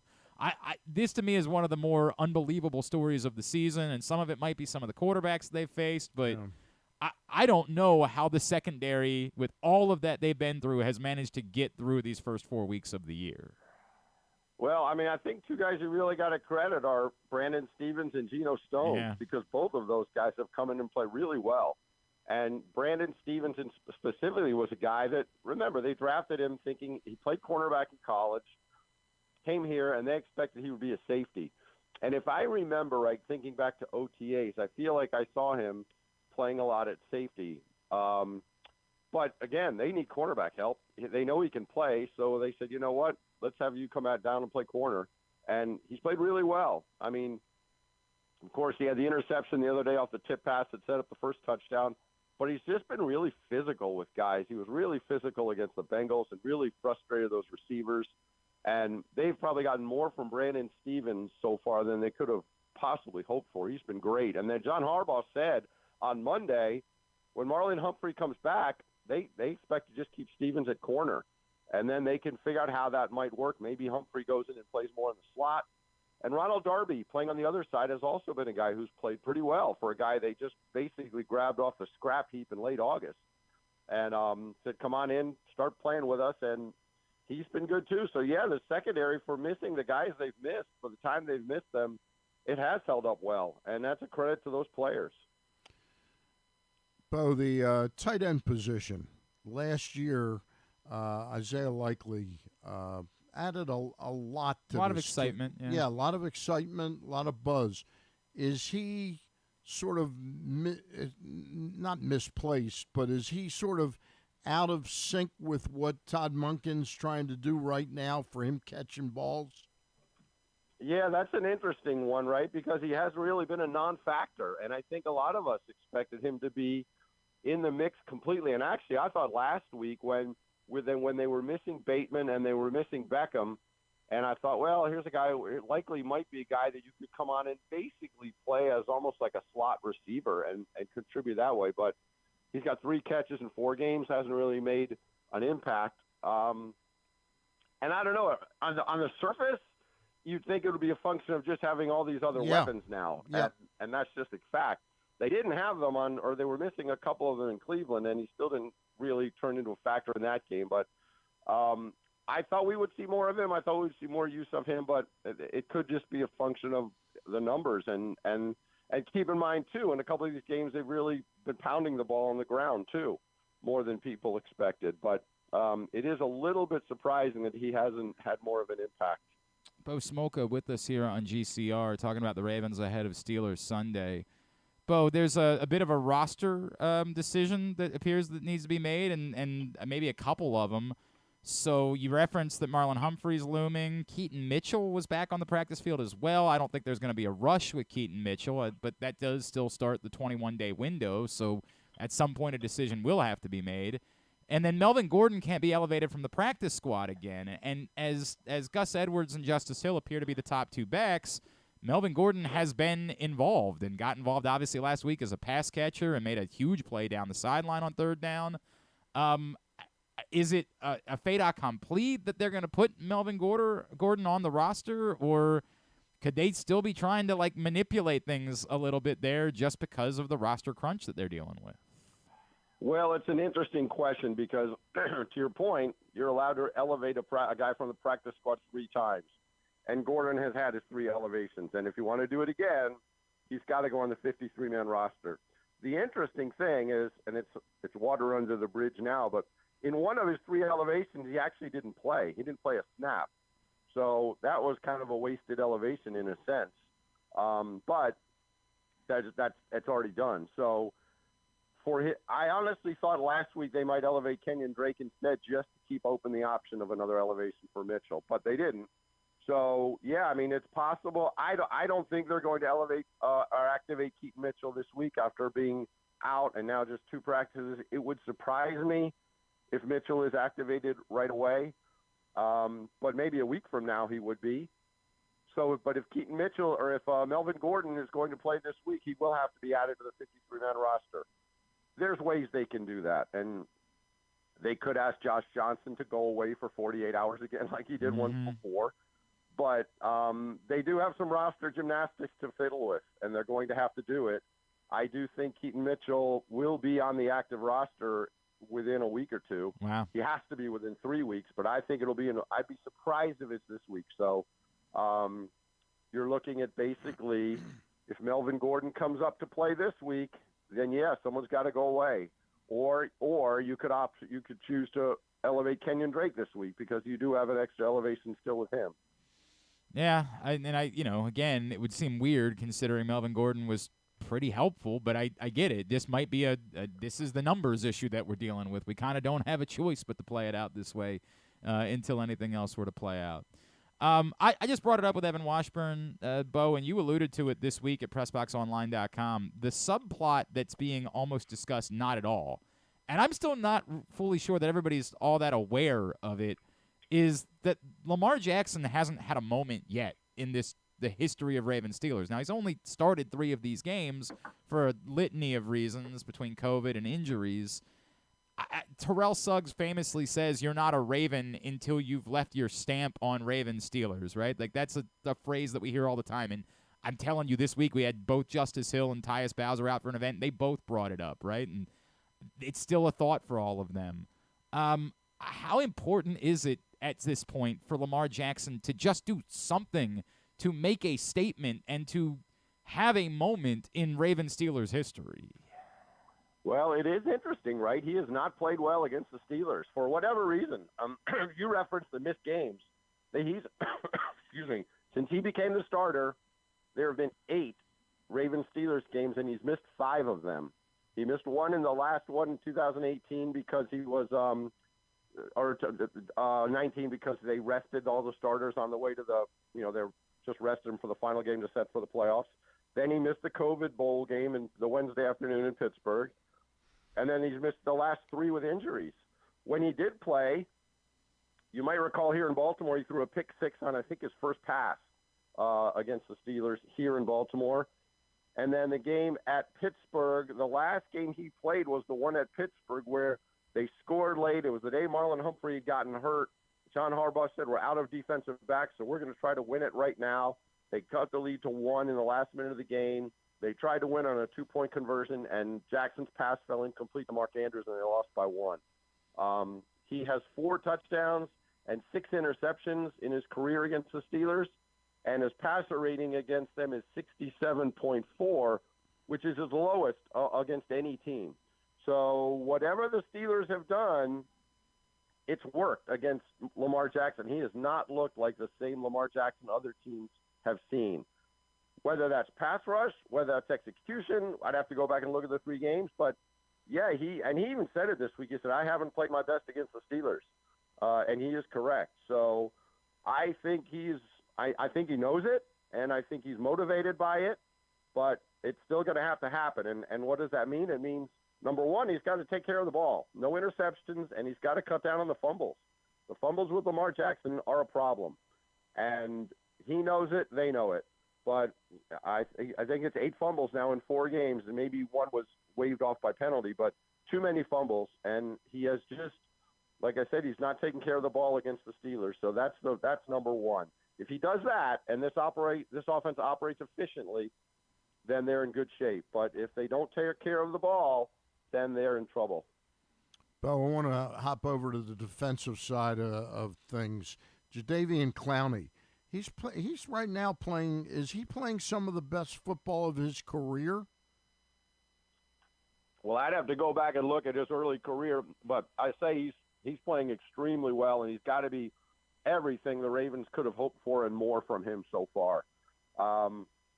Especially with the injuries as they've taken their toll on that outside linebacker group. They're asking him to do a lot, and he's having a big impact. And I know he's mad because he thinks he should have 4 or 5 more sacks than he does. Yep. Because he's gotten close, and guys have wiggled out of sack after sack against him. But he's got a high motor, which they knew all along. Remember, he played for Anthony Weaver in Houston, and Weaver was one of the guys that the Ravens defensive line coach was one of the guys real instrumental in getting him here. But he's happy here. I think he really feels at home here, and he is playing tremendously well here. And so, and at the time, with the injuries they're dealing with there, that's been really important. Bo, I'll kind of put a wrap on this way. After the way that we wrapped up last week, we didn't know that it was going to be Dorial Thompson-Robinson that was going to be playing, but we had talked about the value of what could have come if they win. This scenario where if the Ravens were to go into Pittsburgh and win on Sunday and begin division play with 3 road wins, it's unparalleled, right? It doesn't suddenly mean they're going to win the Super Bowl, but I don't know that we can understate the value of what it would mean if they were to go win this game and be sitting in that position going into the second half of the season. Oh, I totally agree with that. I mean, look, we all thought when the schedule came out and they're sitting there at in a span of 4 weeks, they're playing 3 AFC North games all on the road, Cleveland, Pittsburgh, back-to-back. That just looked like a bruising proposition. And now they're basically this game away from being 3-0 in those games. And it's too early to say it's a stranglehold on the division, but it sure is a nice lead. It's probably as good as you could hope for after 5 games of the season. And then they're completely, talk about controlling our own destiny. It's early in the season, but they would absolutely do that with 3 wins in the division, all on the road. All those teams have to still come back to Baltimore, and they'd already have a lead in the division. So it's a massive opportunity for them to take a big step forward. At B Smolka on Twitter is how you follow him. PressBoxOnline.com to see all of his stuff. And there's only a few days left for you to get this print issue of PressBox with his Lamar Jackson cover story. If you haven't picked it up yet, go get it today at your neighborhood Royal Farms, any of the hundreds of locations around town where you find PressBox. Bo Smolka, always appreciate you, sir. Thanks for hopping on with us for a couple of minutes this morning. All right, take care. We'll talk to you next week.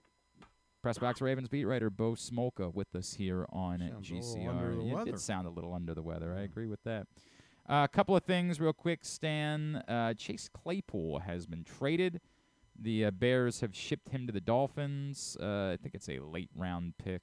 It's 6th round from Miami, and then a 7th rounder 2 years back. down the road or something, too? Yeah, it's 2025. That's correct. Is he an ex-Steeler? Yeah, he was the one that they traded a 2nd-round pick for a year ago, and everybody thought it was a great move, but then just hasn't worked out. Well, early this season, the thought was he wasn't even trying. Like, that was his teammates called him out and said that he was not. His effort on the field was unacceptable, and it got ugly. They just made him go away. They said, don't show up to work, and Miami's willing to take him on, and that gives them one more weapon, which is if he shows flashes, if he can return to the promise that he had shown before, that's the last thing that the Dolphins need is another weapon. But that's the method we handle troubled people here at PressBox. We just tell them ship to them go off to away. Miami. No, we just tell them just don't no, go you're not going to Miami. Yeah, right. I was no, you're gonna not say, going to Miami. I was going to say because I can start acting troubled. I am more than willing to start giving less effort if that's what it means is you get shipped off to Miami. I don't know how that works. But it's not like you'd get shipped off for a weekend. You have to. If we shipped you there, how long do I get to stay? About as long as your dad stayed in Jacksonville. Oh man, Dad, you just said you were going to the store, right? feel like it's he tried time. to get rid of you all 3 years. He took you to those bowl games. Right. Kept coming. Where did back. he leave? Where did he leave in Tennessee? No, that was the Tennessee game was in Atlanta. That was the Peach right. Bowl, of course, famously, or the Maryland-Tennessee game. Yeah. Of course, with that being said, we brought that up because you were hanging out with Steve Suter. Yes, we had Steve Suter on last night, Gary Stein and I. Yeah. Steve Suter, who famously was brilliant in the Maryland Gator Bowl win over the... I didn't remind him of that. I never stop thinking about that performance. He's a really good dude. Very Steve, good. Very Steve good. Suter does a good job on the Maryland broadcasting team, and he's excited. I mean, he's got some of that player vibe. No doubt. He's getting excited. If you missed it last night, you can find it today, Facebook.com/PressBoxSports, YouTube.com/PressBoxOnline, as Maryland gets ready to face Ohio State. Stan, Gary, and Steve Suter. Go check it out right now. When we come back in, we will preview the Rangers. Former Oriole Mark McLemore does TV for them, and we will catch up with him next here on GCR. This is what happens when Stan praises Griffin. This is what happens. Yeah, go ahead. GCR. Come for a game, stay for everything else. Book an unforgettable fall getaway in Charm City. Enjoy only in Baltimore festivals, mouthwatering eats, and endless entertainment. Treat yourself to a staycation in the heart of downtown, or try one of the city's many charming neighborhood hotels. And don't miss out on packages for free parking, breakfast, and more. Plan your stay at baltimore.org/hotels. Why bet with the big boys this football season? Instead, try your hand with the local book, Superbook Sports, this fall. Superbook Sports is the book next door. Just a dedicated team of the best odds makers in Las Vegas, making sure you get the best prices and parlays anywhere. And now, Superbook will give you a bonus of up to $250 when you sign up and wager on the same day and use the promo code GlennClark23, GLENNCLARK23. So bet with the best and use the promo code GlennClark23 this football season with Superbook Sports. Visit superbook.com for terms and conditions. Gambling problem? Call 1-800-GAMBLER. 6 chicken tenders made from fresh, never frozen Royal Farms world-famous chicken, a family-sized order of Western fries, honey mustard dipping sauce, and a 2-liter bottle of Dr. Pepper. It's Royal Farms' new Tucker's Tenders Meal. It's Justin Tucker's favorite, and at only $19.99, it'll be your favorite meal, too. The new Tucker's Tenders Meal, available only at Royal Farms. Now you can kick back, relax, and eat like a champion. Real fresh, real fast, Royal Farms. Gambling can be a fun and entertaining experience, but there are risks involved. If you're planning on betting on the game at the casino or on your phone or computer, know your limit, stay within it. Set a budget and a time to stop. Remember, gambling isn't a financial solution, and it doesn't mix well with alcohol or drugs. Know the risks and have a plan before you begin gambling. For free and confidential services, call 1-800-GAMBLER 24/7 or go to helpmygamblingproblem.org. The Maryland 5-Star returns to iconic Fair Hill October 19th to 22nd, marking the next chapter in Maryland's equestrian tradition. Best described as the triathlon of horse eventing, you won't want to miss this thrilling sport. Enjoy a fall festival with local fare, retail vendors, and tons of family fun. Come for the event and stay for the experience in Cecil County, home to the Chesapeake Bay waterfront with vibrant small towns and accommodations to suit every desire. It's the place to be in October. Visit Maryland5star.us for tickets. What's up, everyone? It's Tyus Bowser, and I've had so much fun hanging out with Rita and putting up with Glenn the last couple years that I've decided to do it again. Season 3 of the Tyus Bowser Show is happening this year, as we'll be all over town, giving you the chance to get to know me and some of my teammates. As we talk football, life in general, and just say what needs to be said. You can find out more about the show by going to PressBoxOnline.com/Bowser. If you don't live in the area, you can watch the shows live on Facebook and YouTube. And if you miss one, you can listen Friday nights at 105.7 The Fan. So we'll see you all season long for the Tyus Bowser Show, a partnership of PressBox and Great Ace Memorabilia. The next Tyus Bowser Show is Tuesday, October 17th at Mother's North Grill in Timonium. It's brought to you by Superbook Sports and AJ Michaels, and if you or a loved one have a gambling problem, visit helpmygamblingproblem.org. What company has the expertise to make your home healthier by purifying your air and killing all viruses, allergens, and bacteria? AJ Michaels, Heating and Air Conditioning in Baltimore and Annapolis, ajmichaels.com. Make the most out of every day in your Toyota RAV4. Available in hybrid or gas-only models. A RAV4 can get you where you want to go in style. Check out buyatoyota.com for deals on new RAV4s from your local Toyota dealer today. Make sure you're tuned in every Tuesday for PressBox fantasy football analyst Joe Serpico to get you ready for your Waiver Wire Wednesday, brought to you by Live Casino and Hotel. And if you have other fantasies you want fulfilled, subscribe to Glenn and Jeremy Kahn's OnlyFans page at... Wait, are people supposed to know about that? All right, back in here on GCR as we continue on a Friday edition of the program. Stan the Fan Charles in studio with us. We mentioned that you caught up with Steve Suter last night. Are you back to Monday for Zoom this week? Yeah, we'll do something Monday. It'll probably be in the 4 o'clock, 4:30 time period. It'll be Ross and I. And I think we're going to try and get a couple ex-teammates of Brooks's. Okay, all right, for Monday. To look back. Okay, very good, very good. So that'll be coming up Monday, facebook.com/PressBoxSports. And anything else you have on the docket for next week? No, not all right, yet. we will figure that out when we figure that out, and we will make plans accordingly when we know. So that's the story for Stan the Fan Charles.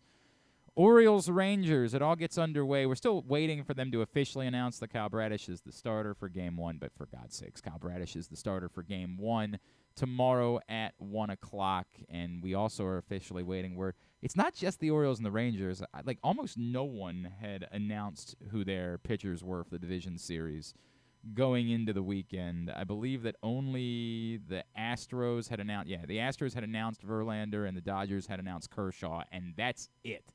No one else had made it official who their starters were, and I don't know why that's the case. Interesting. Sunday, Minnesota has announced Valdez in Game 2.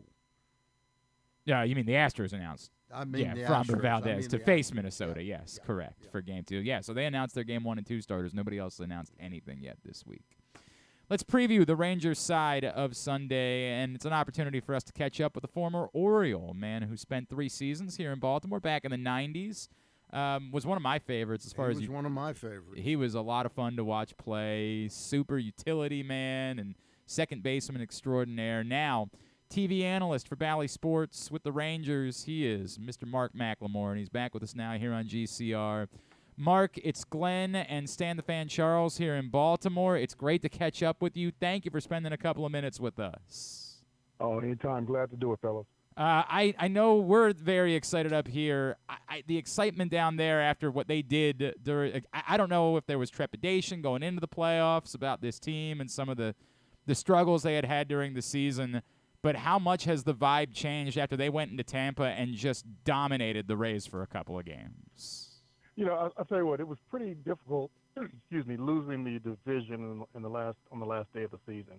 I know that was a hard thing for them to get over, but they did. They went into Tampa, who had the best home record in all of baseball, and they absolutely took care of business. And the one thing I can say about this team, they've been able to deal with adversity all season long. First one being Jacob deGrom goes down in the first month of the season, missed the entire season. Corey Seager on the IL a couple of times in the season. Adolis Garcia, Jake Odorizzi, who we never got to see pitch, Nathan Eovaldi. So they've had their fair share of injuries throughout the season, and they were able to overcome each and every one of them to even make it to the postseason. Can I ask you a quick question, Mark? First of all, it's good to talk to you. Long time no see. But I wanted to ask you a question about Nathan Eovaldi. What happened between the 6 starts he had when he came back off the IL? What happened between those 6 starts and a quick turnaround, and he pitched like the old Nathan Eovaldi in Tampa? Well, for me, I kind of looked at it when he came off the IL. Those next 5-6 starts, those were his that was his spring training to get his arm ready, to get his stamina ready, to get his location, to get his execution down. So that's how I kind of looked at it. That's about how long it takes for a pitcher to get ready in spring training and then be where he needs to be. And, you know, for the first 3-4 months of the season, he was nails, just absolute nails. He was fantastic. Yeah, Jacob deGrom went down. Nathan Eovaldi stepped up, pitched extremely well, and carried the starting rotation, he and Dane Dunning, throughout the season. So for me, those 5-6 starts after coming off the IL, he was just building himself up. And fortunately, in Game 2, he showed up, and he showed up in a big way. Absolutely. Hey, are you looking at tomorrow? Are you looking at a pre-planned 3-inning outing by Dunning or Heaney to start, and then just flipping it on Brandon Hyde by bringing in the other guy? You know, I really don't know what Bochy's going to do. Yeah. And he's got some options. You know, he's got Martin Perez down there in the bullpen, who's been a starter. Obviously, Andrew Heaney, who's been a starter as well. So there are a lot of different ways that he can go. So I'm not really sure which way he's going to decide to go right now. But like I said, the one thing a manager wants is as many options as possible. Mark McLemore is with us here on GCR as we're getting ready for Rangers-Orioles Game 1 tomorrow afternoon here in Baltimore. Mark, you referenced all the things the Rangers have been through, and maybe add Josh Young to that list, right? But given everything they have gotten back of late, is this team at the moment as dangerous as they've been at any point this season? You know what? They've actually been more dangerous. Okay. Even though they played extremely well in Tampa, this offense, the pitching staff, they have been a little bit more dangerous. But what I like about it is they turned things around from Seattle, played well in Tampa, and hopefully this is the start of a stretch where they're going to get better and everything will continue to click for them. What's the thing that impressed you the most about Bruce Bochy? being around him? Oh, there's not just one. This guy, I mean, I've been a fan of this guy my entire career. Mm-hmm. I was a San Diego boy, born and bred in San Diego, and watched Bochy as a Padre, so known who he was for an awfully long time, and then getting the opportunity to play against him in some instances, but watch him in the National League for all those years. There's so much that impresses me about him. He's very intense. He may not look like it, but oh my God, he is intense. He's a competitor. He knows the game. He knows his players. He knows his personnel, and he knows how to get the best out of them each and every team that he runs. So he's just an amazing manager. It still amazes me that the Rangers were able to talk him out of retirement after already winning 2 World Series and then being out of the game for 3 years. But that just lets you know how much he loves this game of baseball. Mark, I feel like on paper you look at the Rangers and you say, boy, they can hit, right? Like everyone in this lineup can hit. Is there, on the flip side, are we being too dismissive of the pitching in Texas? I think the bullpen is a conversation that has come up quite a bit, and the back end of the bullpen in particular. Are we too dismissive of that on a national front, or is there still concern there about whether or not they ultimately have enough to make a deep run? Well, I think yes. I think the Rangers have been dismissed by the national media. First of all, no one ever even predicted them to be in the playoffs this year, including myself. At the beginning of the year, I just thought it was a year where they would have to, learn how to play together and gel, and then maybe next year they'd get to the postseason. But they surpassed all of that, and you don't do it just with offense. You have to have pitching. So they have pitching. There's no question about it. They just have to go out and execute now, just like everybody else. Everybody that's in the playoffs right now, they've got good pitching, obviously good enough pitching to knock out the rest of the teams that are at home on vacation.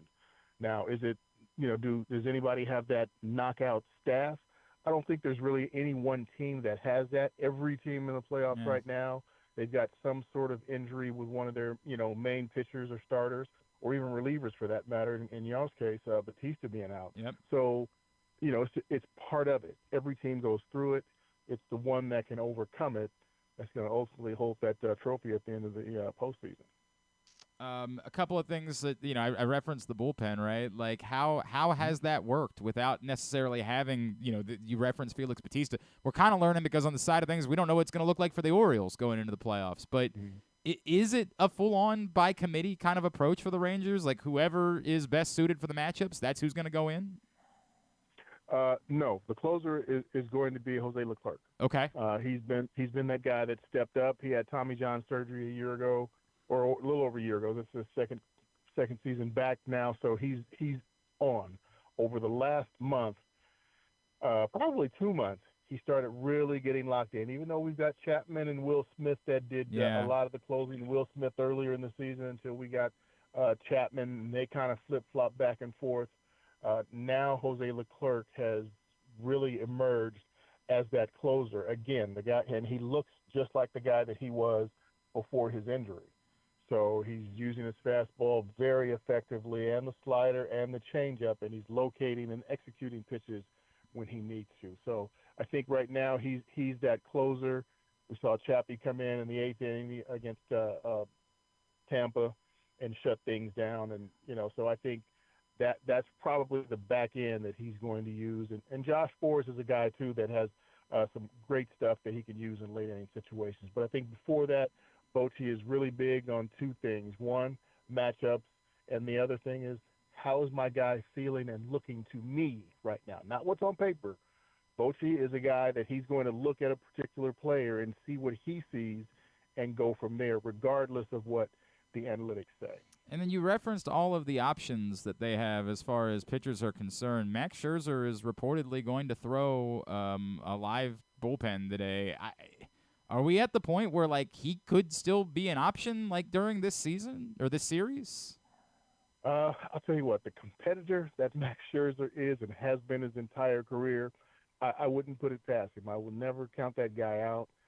He's one of the guys that I've always admired and watched go out and just compete, whether he's got his A game or his C game. He's going to go out there and compete. So counting him out in the postseason, I wouldn't do that, especially after the news came out that that he could pitch, and it wouldn't do any further damage to what's going on with his injury right now. So, knowing that, man, I wouldn't put it past him to be ready. Man, that could certainly be a change and could shape the picture of this series altogether.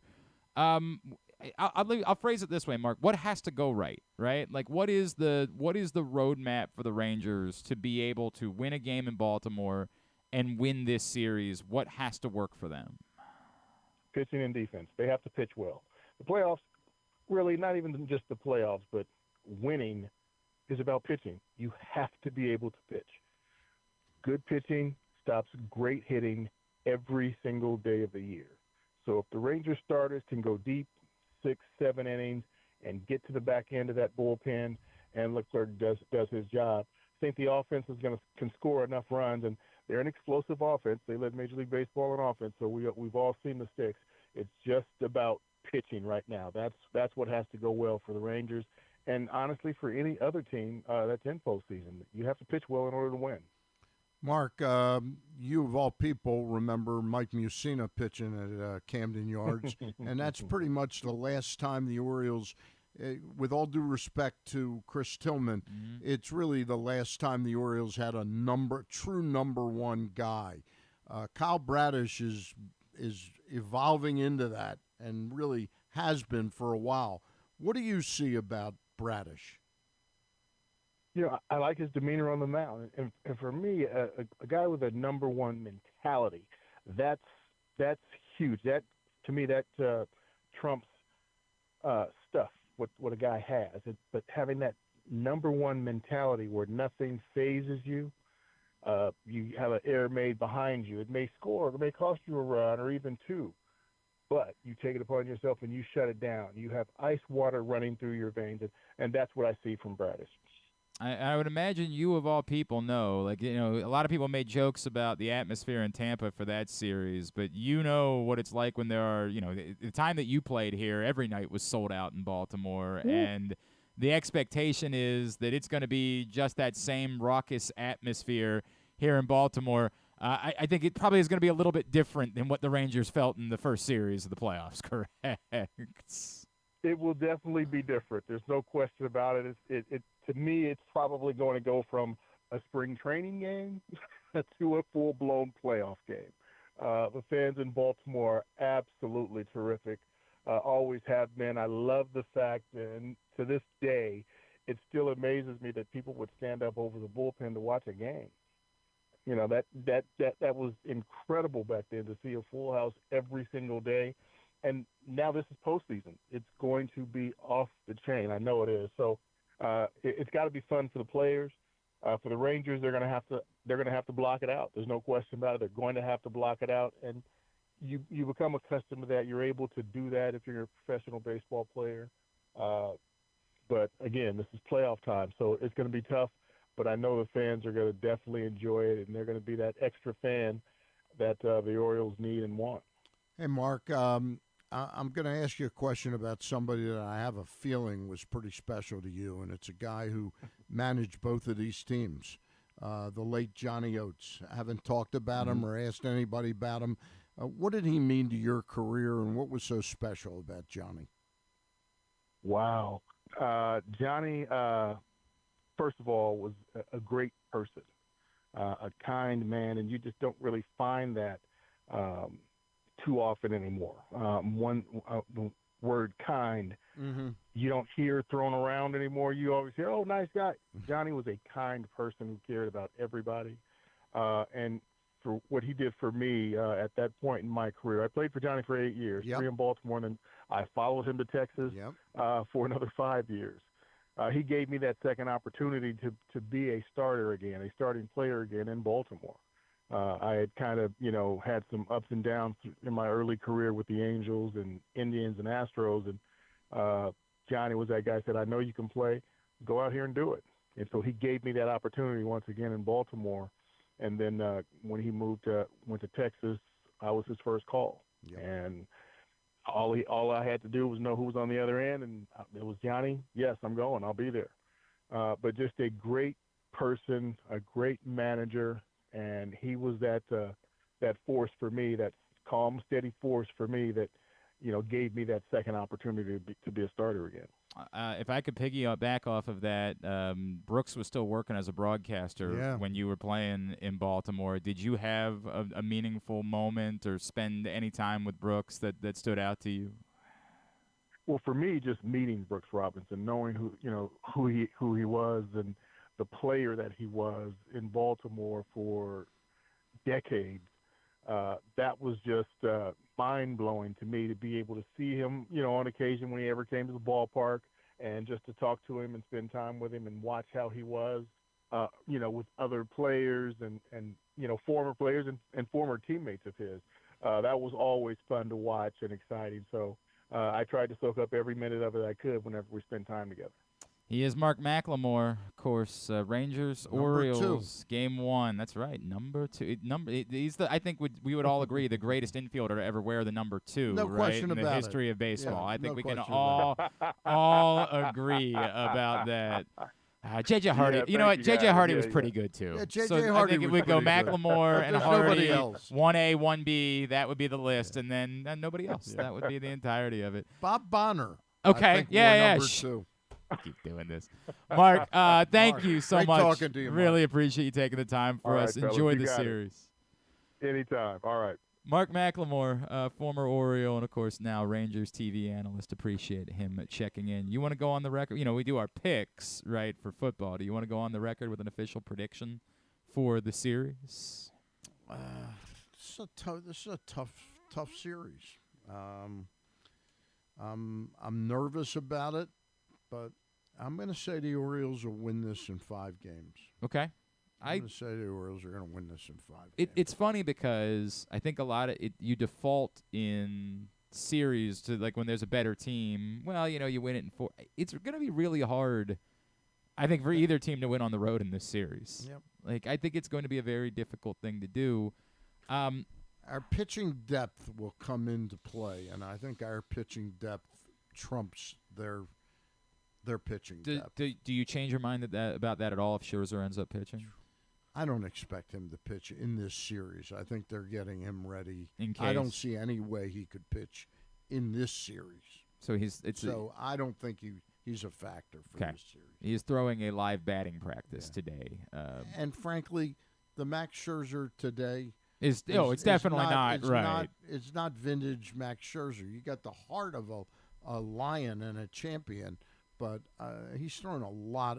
Buck would say he's throwing a lot of bullets. Yeah. He's used up He's a fired. lot of Yeah, bullets. correct. Yeah.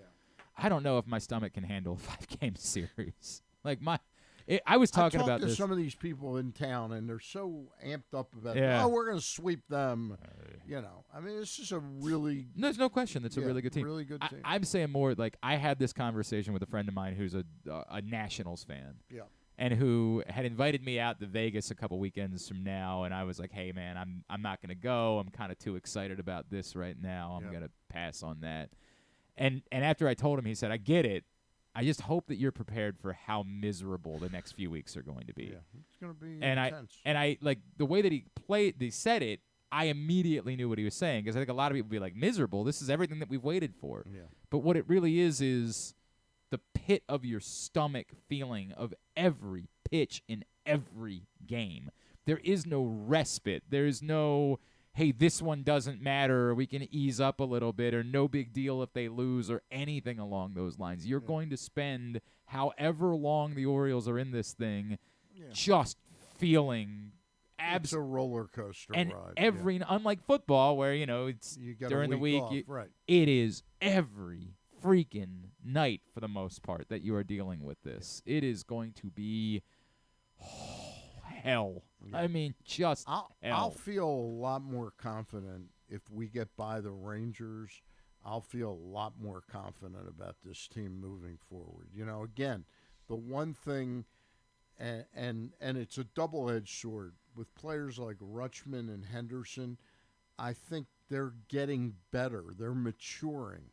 But are they hungry enough that overcomes the fact that they're so young and hungry? I don't mean that they want it, but are they ready for this moment? A lot of times, young teams, the first time they're there, there's disappointment, but that brands them with resolve the following year or 2 or 3 years. If we're being fair, down the stretch, they were going opposite ways, right? Like Adley was playing probably his best baseball of the season down the stretch, whereas Gunnar was probably not his worst, because April was the worst, but like he was definitely not at the same level down the stretch, and he was one of the guys that looked like maybe was hitting a little bit of a wall late in the year. So did this week off allow those guys sort of the relaxation and to get refocused? You hope that's what came from this week, is that the guys that were really Ryan O'Hearn was struggling miserably down the stretch, and had been had that 7 hits in a row in Houston, and then was after just that awful. The entire offense post Houston was not. Houston was the last series where the offense looked right. Everything after that was kind of a mess for the offense. And again, as we said this week, they had a lot going on. The weight of trying to finish off the division, like this all is of those also things. where you're hopeful that your home crowd, no doubt, can really get your adrenaline flowing to match the moment. You know, rather than, well, we've got 5 days. You know, we're having these inter squad games and we're goofing off, and then all of a sudden it's 1 o'clock Saturday and it's showtime. I think the crowd will help the Orioles amp up. I think you certainly, then there's every reason to think that it's going to be rabid and loud, and that will Just go a wish long Wild way. Bill Hagee was That'd be real nice, right? God, that would be cool. You want to make an official prediction, Griffin? I think the bullpens will be the X factor in this series, and the Rangers bullpen has not been great. very good, I mean, no. Leclerc is good, but you know, when are they going to use him? Like if they have to use him in the I seventh? did not know, according to Mark McLemore, that he had taken on that the plan is he's the closer. I didn't realize I was that not either. aware of that at all. Yeah. So and you know, But it makes sense, because every time I turned around in September, Chapman was giving up a lead. Right. He was awful. And I like the Orioles bullpen a lot better. It's going to be about, you know, how much the Orioles offense can get to the starters of the Rangers and how quickly they can get to that bullpen. And I think you go they back can to do that. the Tigers series in 2014. That was the story, right? Is that they were able to get the starters out, and that Tigers bullpen was horrible. It's very similar. Yeah. Very similar. So I like the Orioles to win the series. I mean, they're expecting Eovaldi to start Game 3, so that's I guess Orioles in 4 or 5. Well, that's not a prediction. You got to pick one. Orioles in 4. I'm with Stan, Unfortunately, actually. they clinch it. I'm Orioles in 5, and They we're clinch all on the road. We're all in this miserable situation coming back for a Game Now, 5. Game 5 would be Friday. Yeah, because they would take here another off day on Thursday. Yeah, so they play Tuesday, Wednesday in Texas, then off Thursday, and then back here. There's for no Friday night. concerts on. Not that I'm aware in of, Texas. but that would screw everything up. Oh, thank goodness Oh. Stavros is here on Thursday, I think right? he's actually Are you here going? Thursday and Friday, but I'm going Okay. Thursday. All So right. Very cool. there we That's go. a lyric, right? Yeah. All right. Stavros. Wow. He's very funny. He's a Baltimore-based comedian that does this Ravens bit that everybody loves. He's very funny. He's very, very funny. All right. He was not going to fill a stadium, though, for the record. Let's make that abundantly clear. No. Let's get a tidbit. Tidbit is brought to you this week, Griffin, by Live Casino and Hotel. You want to tell everybody what's going on there? Yeah, maybe you took the primetime unders like I was telling you to. You took the under last night. That would have been a mistake. Yeah, it would have 60 been. points later. But if you did, at the FanDuel Sportsbook at Live Casino and Hotel Maryland, we will get you ready to turn those losses into winning opportunities with the Second Chance to Win promotion. Between now and January 4th, 2024, all Live Casino and Hotel Maryland Rewards members will be able to enter their losing bet slips into the Second Chance to Win drum. And 2 nights a week, 20 different winners will be chosen. Prizes range from Live Casino and Hotel Maryland apparel, sports and social ultimate happy hour prizes, cash and free play worth up to $500. Drawings will be held every Thursday and Monday. It's at the FanDuel Sportsbook at Live Casino and Hotel Maryland at Arundel Mills. Must be 21. Please play responsibly. For help, visit mdgamblinghelp.org or call 1-800-GAMBLER. Can you text Schmuck and find out if he made the bet? I would just like to know. So we had Schmuck on Wednesday in the morning, and he said, by the way, if I were a gambling person, I might wander over to, and he actually mentioned Live Casino and Hotel. Right, because he lives nearby there. Bet all 4 of these series to end today. And I said, really? He said, yeah, I've got a That's a good bet. funny Yeah, feeling that was a about good bet. that. And I don't know that he made it. If he did, I'd like to know what the he's odds probably a were. very and- wealthy person. Yeah, right. How much he made off of it. I would just like to know if that were That the case. sounds like knowing Peter, this kind of story that he'll go, I said I was going to do that, Yeah, or I then- should have done it. Yeah, but, didn't do it. Yeah, that's a lot of us have moments like that. But that would have been a heck of a bet if you had taken Peter Schmuck's advice on Wednesday morning for you to have made. You wouldn't have needed a second chance in that situation because you would have hit big. All right, I just told Griffin to text somebody as he was supposed to be doing tidbit. That's on me. That's not on him. Other things are on him. That one's not. Go ahead. The Diamondbacks, they became the fourth team in each of the to come back, a multi-run comeback, and win each of their first 2 games of a single postseason. The fourth time this has happened. Last time was You're not actually going to ask. 2000 Sure. 2009, the Phillies. the New York Yankees. Okay. In They did win the 2009. World Series that year, I guess. And then another team with Evan Longoria on it in 2008, the Tampa Bay Rays. yeah. The Tampa Bay Rays. And then in 1956, the Dodgers did this. So the fourth time that a team has come back in each of the multi-run comeback in each of their first 2 games. DJ Moore last night, great game. It was 230 Did you see the yards. tweet from Maryland football? They pointed out it's in the past week. It's the third time either a current or former Terp has had a 3 receiving touchdown game, which of course Stephon Diggs did for the Bills and Ty Felton did. Like it was pretty good. Wide receiver U. Exactly right. He is at 531 receiving yards this season, which is more than any Bears wide receiver had all of last year. DJ Moore. So you were right, Glenn. Yeah, again. All right, ease up over there. Okay. He is the first Bears player in the Super Bowl era with 200 receiving yards and 3 receiving touchdowns in the same game. First time a Bear has ever done It's that. not all that surprising. The Bears do not exactly have a it's litany not like of that common. it's not a very common. They're not. You don't see a lot of those games, and the Bears have not had like a history of big offense, and so that's not that One surprising. player has ever done it twice. One player has ever done in it football twice. history. In football history. Randy Moss. Not Randy Moss. Jerry Rice. Jerry Rice, I mean, in fact. Yeah. And so I looked up the stat for most scrimmage or 200 scrimmage yards and 3 touchdowns in a game. There are From 8 anyone. From anyone. So running backs, wide receivers. Okay. And there are 8 players that have had 3 such games or more. You get that 200 scrimmage yards and 3 touchdowns. And 3 so it could be a rushing, receiving, anything like that. 200 on a specific team. No, any in the history of football. In the history of football. Who has the most games doing that? Jerry Rice. Jerry Rice is on the list. I mean, 'cause he did 3, including all-purpose yards. He had 3 games. He did twice of just receiving 200 yards. Are they all wide receivers? No, they are O.J. not. Simpson. O.J. Simpson's not on the list. That's a good guess. How about O.J. Simpson may not have ever done this once. Is it Baltimore Colt on that list? There are no Baltimore Colts. There is a Baltimore Raven, former Baltimore Raven. I don't think he ever did this with the Ravens. But Steve Smith? Not Steve Smith.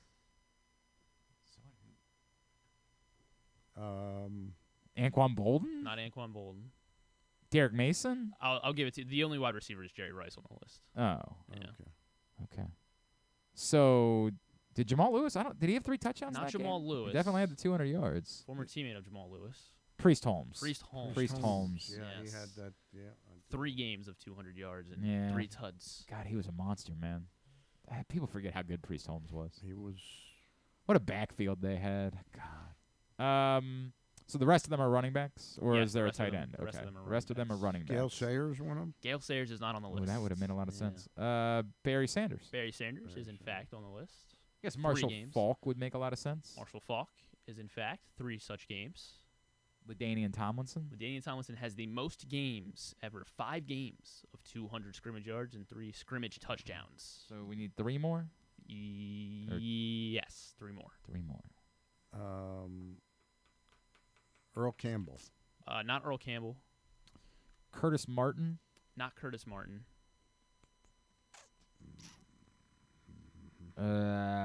Christian McCaffrey? Not Christian McCaffrey. So it's kind of surprising.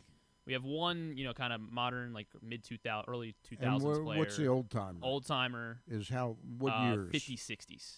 50s, 60s. Ollie Matson? Not Ollie Matson. I think he did it twice. Dick Bass. Not Dick Bass. In the 2000s, I'm going to let Stan keep Willie working. Gallimore? Not Willie Gallimore. And one active player. These would be good for the football grid, though. You Yeah. got some. One active player. One active player, one from Kamara? Not Alvin Kamara.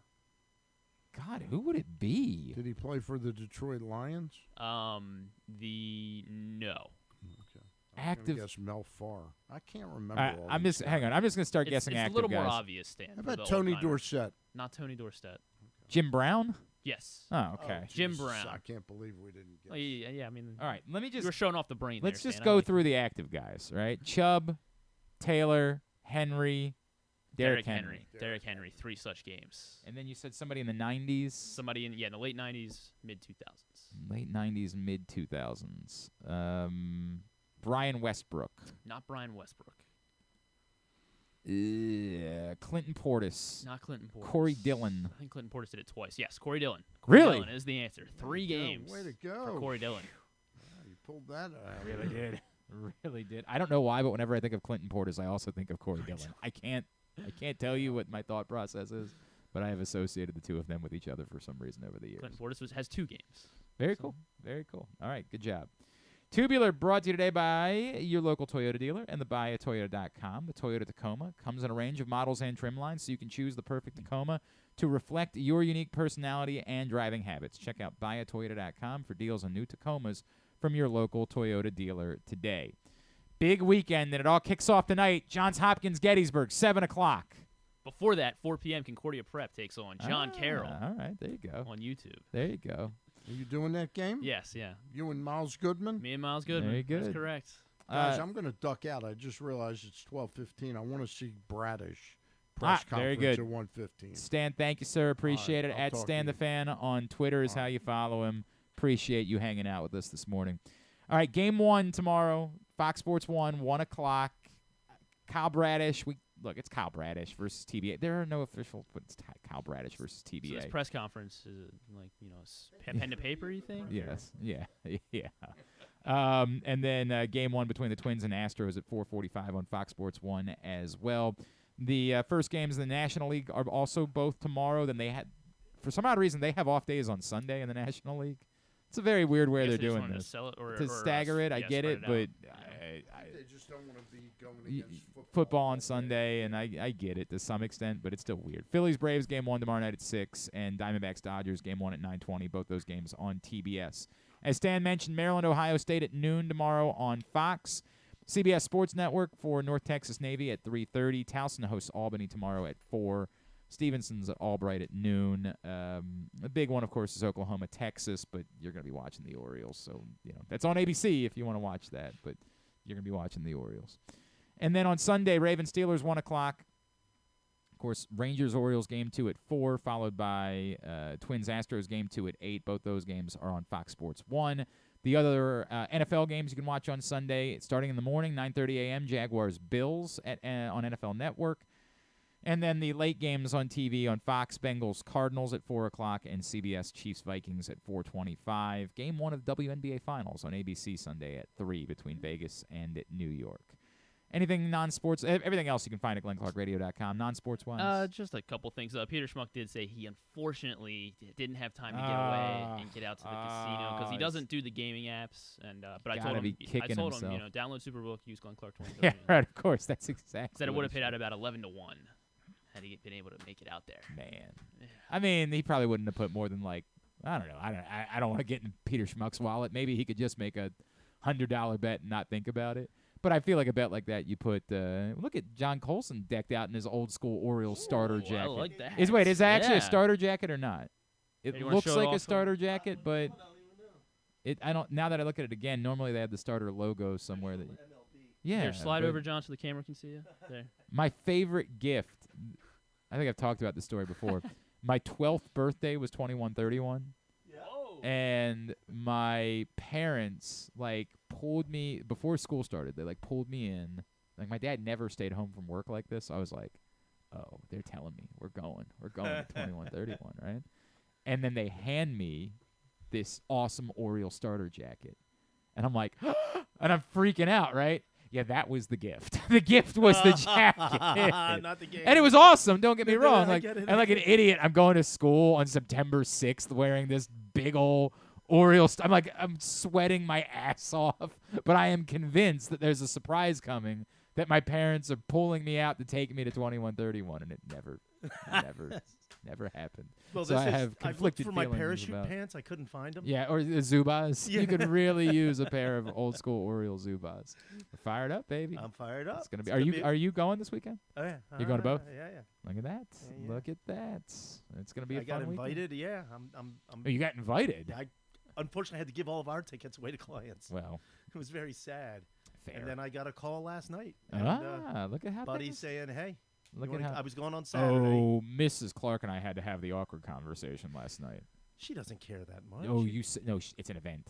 It's an event. Right. That's what. No, listen. So we're at the kids' soccer. We had a parents' day at school yesterday.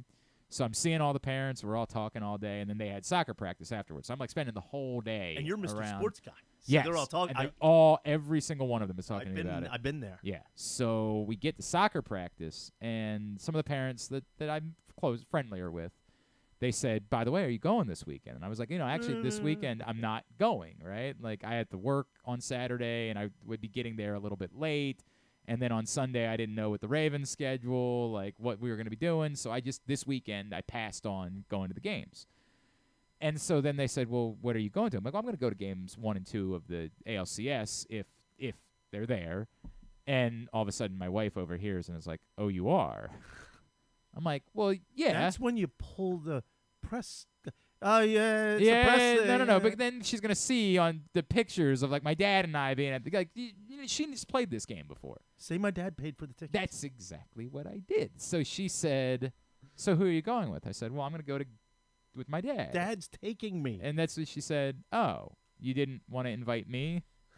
And if you guys remember from a couple weeks ago, the answer is no, I did not want to invite my wife, because famously my wife, and I appreciate it, I think Carson made a TikTok about this moment.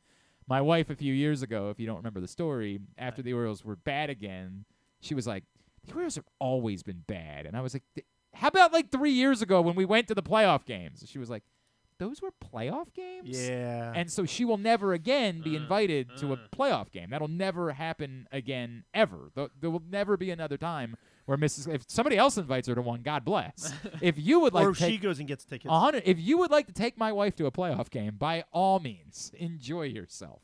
But Mr. Clark, Ryan Chell would. Mr. Clark will not be taking Mrs. Clark to a playoff game. So my father is going with me to game 1. My childhood best friend, who just came down here from Brooklyn, will be going with me to game 2. And these things mean a lot to me, right? Yeah. She is very upset about that, to the point where after I told her, well, Dad got, and I literally said, Dad got the tickets. I didn't have a choice.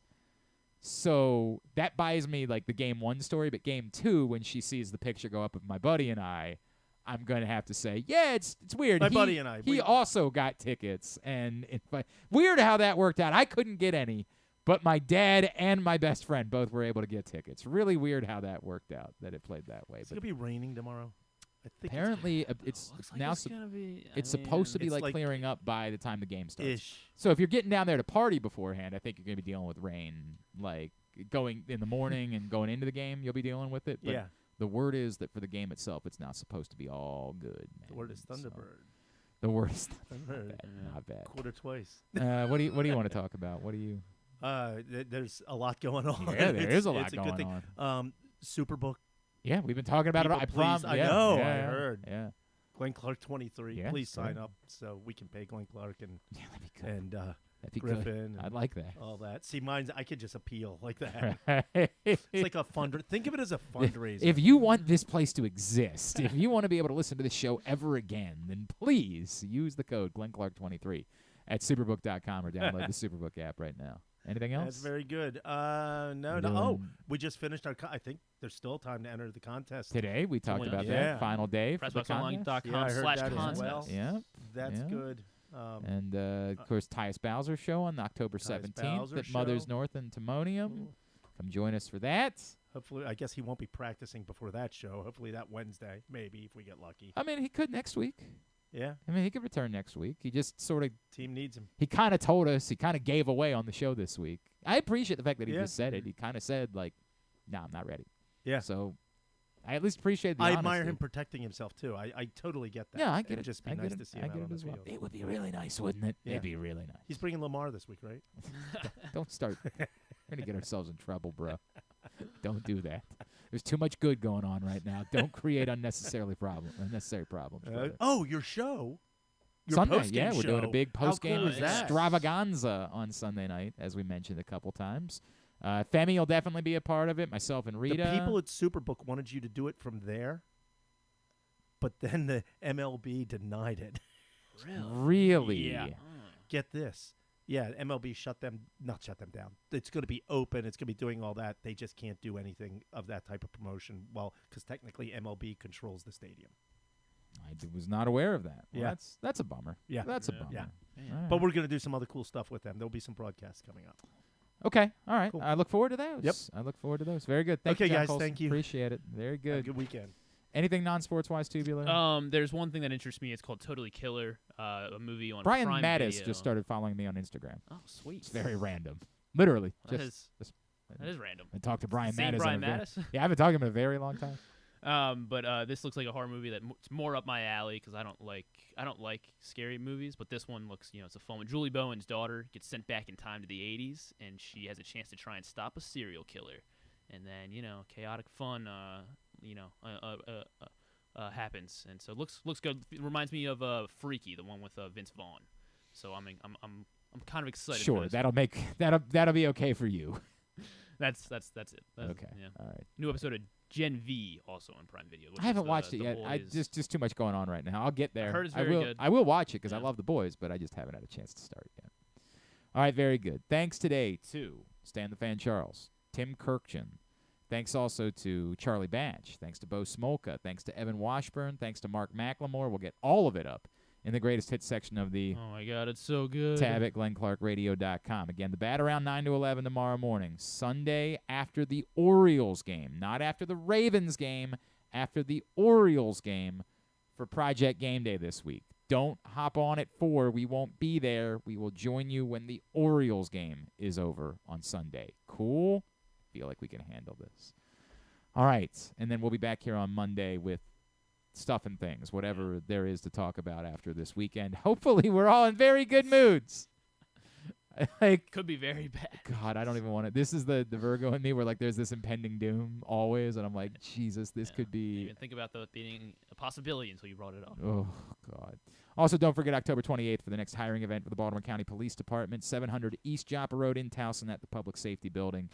If you're thinking about a career in the Baltimore County Police Department, you can go through the whole process, written test, agility test, and the application. If you're not thinking about a career in the Baltimore County Police Department, it's just a great community event, trunk or treat for the kids. Get there Saturday, October 28th. All right. Thanks to everybody at PressBox, all of our great sponsors and partners. Live Casino and Hotel, the Maryland 5-Star, A.J. Michaels, the Baltimore County Police Department, Royal Farms, Costa Sin, Superbook Sports, Harford County, your local Toyota dealer, buyatoyota.com. Thanks to Griffin at Griffin_Bass. Follow us, Twitter, Instagram, and TikTok at Glenn Clark Radio. Have a great weekend. Go Birds. Go Ravens. Go Terps and Navy and Towson. No Morgan game this week because of the events this week. They decided, I think, just to cancel their game against Stony Brook, which is unfortunate, but you understand. Everybody, good luck this weekend. Have fun. Be safe. Duke sucks. We wrap up today's show with segment number 3 of the Tyus Bowser Show. Welcome back in here for segment number 3 of the Tyus Bowser Show. PressBox and 105.7 The Fan. Glenn and Rita, Tyus, and Justice Hill out with us at Guilford Hall Brewery. How about we make some noise for Guilford Hall Brewery, by the way? We love this place. This has become, it was always a home base for Rita. This has really become like a home base for all of us. I told you the 15th, that's the day. Ravens in London, pre-purchase, $25, all-you-can-drink Guilford beer ticket. You got to go to guilfordhall.com in order to get it. And then watch parties for all of the O's playoff games. They're going to be doing happy hour specials during all of the playoff games. So if you are looking for Rita in the course of the next month, you will know where to find her. She will be right here at Guilford Hall Brewery. Especially since I could not get tickets to the playoff games. Well, Tyus just said he's going to buy everybody tickets, so you're good. I'm not on the team, but I can be the water girl that day if you need me to. Oh, man. Justice, a couple years ago, I remember talking to you about being the barber in college, right? I don't know if everybody knows the story that you were like team barber at Oklahoma State. Wait, what? Bro, I was like that. I mean, I'm still like that. But, yeah, being from Oklahoma and then being in Stillwater, we had no barbers in the city. And I started actually in high school because I had a simple cut. And me and my brother, we was just getting tired of going to the barbershop, having to wait 2 or 3 hours in the shop, not being right, messing up your lineup. And so I'm like, well, if we gonna mess us up, we might as well do it ourselves. And so I started doing it. And when I got to college, it was nobody cutting, and people was like, damn, who doing your tapers? Like, I was like, sure, I'm just doing it myself. And then I started, people were doing it. I was cutting people for free, and then started moving up. And then it was like a full-fledged business by the time I left. So did you make did you eventually make money? No, yeah, for sure. I mean, that was the money I spent. And then we had our stipends and all that stuff still, and I was able to save and invest that. And so, it was a good little hustle. And I mean, I retired once I got here, and so now. So you haven't cut anybody's hair since then? Tyus just found out today. Yeah, I mean, I cut Gus a couple times, like when COVID came around. I cut a couple guys. Josh Oliver, y'all remember him? But yeah, I cut a couple people, but they had to beg me because every time they ask, I'm like, I'm retired, man. You can go look on YouTube. I got videos. Joel Platt. I'm cutting some guys, man. Hey, man, let me find out, bro. I'm scared. I'm like that. Would you trust Justice to cut your hair? I gotta see it. I gotta see the video. I don't just let anybody cut my hair now. I was like that. I'll probably be a barber right now, bro. But I've always believed in you, so it might save me a few dollars. You cut your hair a couple times, didn't you? I have, yeah, but I mean, if you really like that, you know what I'm saying? I'm like that, dog. I'm like that. You might have to make that happen. Yeah, we might have to. I might pull the Clippers out of retirement. All right, knock the cobwebs off. Okay. I want you to actually name a name this time. Okay. Who on the roster could most use a haircut right now? Who needs it? Most use. Actually, who? There's a couple people. Who you said Lamar? He said. Oh my God. Lamar got his stuff straight. Actually, his room, Tavius Robinson. He need a little touch up. Yeah, he could use a nice little beard touch up. He got good hair, so I could just see him. Would you offer your services for free? You said what? No. Would you offer? No. I'm talking about him. Would he offer his services? You said no. Nah. You said you got to pay for that. You got to pay for it, man. Okay, so what? It's like asking Rachel Ray. How much you charging? Yeah, what were you charging in college, and what would you charge now? What was I charging in college? Yeah. Well, I mean, each year, supply and demand, it was going up. Each year. So it was yes, zero. Today's price is not today's price. Today's price, for sure, is not a lot of people's range. And so, man. I gotta assume you were a business major. Finance. I knew it. Close. What you charging though? I need to know how much. Right now? Yeah. Minimum house call, or y'all coming to me? I need both. House call, probably $250. $250. Yeah. Exactly. I ain't gonna have that many clients.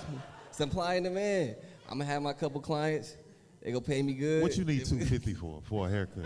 It's the experience. What experience? Of me cutting your hair. It's not gonna be like anybody. You washing, shampooing, you doing all that. doing the razor. You gonna get up and feel good. You gonna want to go out that day. You gonna go test the town. Glenn, this is very interesting because back in the day, remember like in the old days, like before you and I were even born, Glenn, football players had real jobs in the off season. So they were, they were whatever. They had skills and so you were going to be the barber. You were going to be the barber of the team. It just got me where I needed to do in college. It got me where I needed. Let me ask it this way: you said you're retired. Is there any chance that like one day when football's over, that could you end up finding yourself back in that world somehow? Not standing on my feet for 10 hours doing all that stuff, but I could definitely own. Well, yeah, but if you can charge $250 for doing it one time, then still not worth it. But I definitely would look into owning a shop or something like that. But Yeah, I couldn't. In-house. Yeah, in-house. No, how much in-house? In-house? Yeah. You coming to me? At the facility. Oh. Or man, wherever you at, man, at your house, whatever. Just 150, man. Tyus is waiting until that word starts. He's looking for free fitty. The normal barber's charging $100 nowadays. No, they don't. They're not charging $100 for no haircut. Hey, I'm talking about the good ones. I know a lot of good ones that ain't charging $100 for no haircut. I'm talking about the pristine ones. I've been around pristine ones. You over here killing people, man. Taking their money all in their wallets, bro. Rita, we've been doing this show for... Life ain't that hard. You making good money now.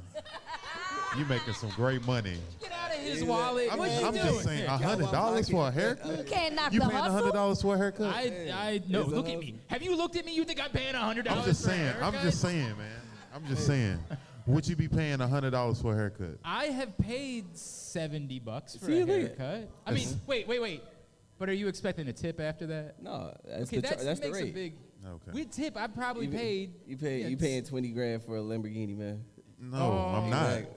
Exactly. I don't have a Lamborghini, so of course I'm not paying. Last week he was in his other Benz. The other Benz. Yeah. Hey, chill out. You paid the price. Oh, and he paid the price, huh? Read it. We've been doing That's this show. gonna last me for a minute. A haircut is only last me for 2 weeks. If you it's might good. find the girl of your dreams though, with that cut. Yeah. What if Zazie Beetz is there at the game? That might be priceless. That might be worth it, but I don't know, man. We've done this show for 3 years. I've never seen Tyus as worked up about anything as he is about how much Justice is charging for a haircut. Just to let people know, I'm a very frugal guy when it comes to my money. So if I can find something for a better reasonable price, I will definitely find it. I promise you. But for $100, nah. Supply and demand, baby. I'm good Supply on that. and demand. Demanding a lot. Exactly, low supply, dog. I want to touch on another hot button issue. I am noticing, so I think all Ravens fans genuinely enjoy Marlon's post-game Instagram live videos. But I am noticing more and more that maybe not all Ravens enjoy Marlon's post-game victory Instagram live videos. Is that shtick, or is that like, really, bro, what are you doing? I just want to sit on this flight and like not have a camera in my face right now and not have to deal with your nonsense at the moment? I think it just depends on the person. Okay. For me, I'm just so used to it. I've been around him enough to know that he does this all the time, and for the most part, it's just all good vibes when he does it. So I'm cool with it, but I don't think I've ever really been around any other players or whoever that didn't like it, so I'm not sure. Well, I can't tell if guys actually don't like it or if it's just all like inside shtick. Like, Marlon, I ain't gonna talk to you. For the most part, when I see it and I see guys on there, it's all fun. You know, you see Justin Tuck on there. You see, I mean, he's the star of it. What you go into the trap, you know, like that, the whole thing. Yeah, man. Like he's just having fun with it, you know. Racks so on I racks would think that would be, you know, the normal vibe around the airplane. So hey, he is the star of those. Justice, where you at? Have you been invited on the Instagram post game live? A couple times he stopped by. I don't really give him too much time of day. See, you can egg him on, he'll get going, but I just give him a quick little, yeah, man, it's a great game, man. Keep it pushing. See, I normally be with like PQ, so he like to come, you know, to the more higher level guys. And luckily I'm sitting next to him to where it's like, Tyus, what you got to say to the camera, you know? So I mean, I just try to be a part of it. Like I said, I'm just glad to be here. That's it. I think Jadeveon learned. Yeah, you saw that. Jadeveon learned this week. That people actually watch, that Marlon is Marlon, right? Because he brought it up, and Jadeveon was like, "Well, F everybody who said it." He was like, "No, I made that up," and he was like, "Oh, my bad, I didn't know." I'm like, I thought everybody knew Marlon by now, but Jadeveon, I had to get a hard lesson. Nah, he's still new. So he still got some more observing. He was really worked up about it too. Like he was really like, F them. He took it personal. Hey, what company has the expertise and technology to make your home substantially more energy efficient, comfortable, and even virus-free? It's AJ Michaels Heating and Air Conditioning in Baltimore and Annapolis at ajmichaels.com. Tyus Bowser Show with Justice Hill, PressBox 105.7 The Fan. We brought up Jadeveon. Just give me a thought. What this guy's brought I think a lot of people are like, I don't know, it might not be the same guy anymore. Like, he has really made an impact. And then Kyle Van Noy comes in this week, like, right off the street. How difficult is that to do? I guess, give me both of those. Honestly, I'm not sure how difficult it is because, you know, I've been blessed to be around, you know. You've never been in the spot, I've right? never been in that situation, but, you know, Kyle Van Noy is a professional, and, you know, I played against him back in college. And just to see the talent that he has, I know he still has it. And, you know, he went out there and was very productive. And then, you know, Jadeveon has always been that guy. I mean, from the South Carolina days, you know, he's always been an impactful player. And he's just always had the skill set. And, you know, regardless of what people say, people could say this and that about people, but these guys, I know for me, I've been around him during the offseason, you know, doing pass rush stuff, and that dude still got it. And only the people that's actually in the trenches, who's actually putting in the work, actually know what these guys have. And he shows it out there, you know.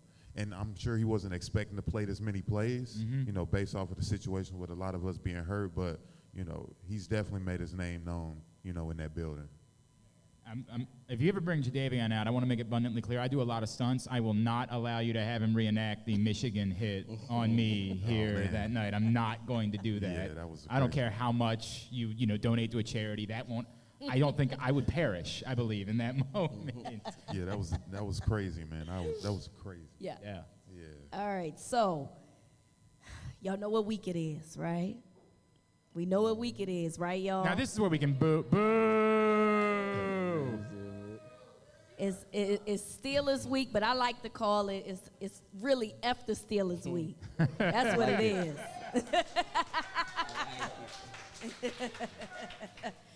So, you know, that's it's a family show, so I can't say what I really like to say, but you know, that's I what think we Terrell are. Suggs said it plenty of times. Forget the Steelers. Yeah, forget the Steelers. That's Yes, exactly forget what the it is. Yeah. Steelers. I'm just making sure. Yes. He got the shirt on. That's the shirt that Terrell Suggs used to wear all the time. Yeah. So, you know, obviously this is a very storied rival. This young man has a tattoo of the same picture. Oh, dang. Oh, that's dope. That's dope. That's So real. that shows y'all how deep it is here, right? Like, it is a very heated, deep rivalry in this city. Fun, respectful, but deep nonetheless. So, guys, what is your favorite memory, or least favorite memory, that you have of the Steelers-Ravens rivalry? Justice, we'll start with you. Yeah. I think one of my favorite ones is actually scoring one of my first touchdowns against them in the rain, my rookie year. And then the other one, we were up there in Pittsburgh. It was a close game, and Juju Smith-Schuster caught the ball, and then Marlowe punched it out. That was and it changed the whole game. overtime. Yeah, the overtime one. Those are my two that I really, really remember. And but it's gonna be a lot more great memories made. Tyus, what's your least or greatest memory? Yeah, I know. You know, earlier Zach Orr was talking to the team, and he just mentioned that you're not a Raven until you beat the Steelers and you made a play.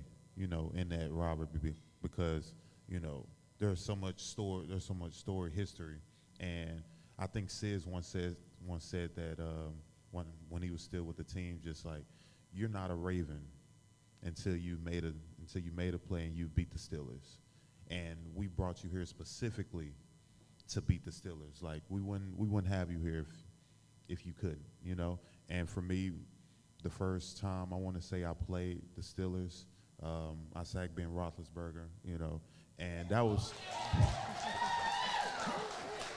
And people love that. and just being a football fan and just having so much respect for Ben Roethlisberger, just being, you know, one of the greatest quarterbacks in the NFL, and to just be on the field with him, to be in that situation, whether it was Sunday night or whatever, and to make that play, like, I still remember it to this day. And even in 2020, I ended up getting an interception from him as well. And I literally have that in the whole plaque, like, and I look at that and I'm like, man, I actually, you know, caught an interception. I sacked this guy. And that's just one of the things that I never forget, you know. So it's cool, man. I'm getting goosebumps you talking about that, bro. Like, it's Ravens Steelers, y'all. Like, that's what that is. That's what it means. Yeah. Anything during a trip, and whether maybe it wasn't there, maybe it was somewhere else, but we'll wrap this week.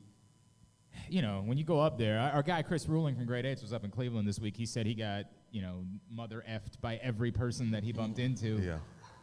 Do you remember any particular like heckle or interaction when a trip to Pittsburgh where you're like, okay, I'm not even gonna lie, that actually got me to laugh. Like that was actually funny, what somebody said. Oh man, I'm trying to figure out. There was a lot.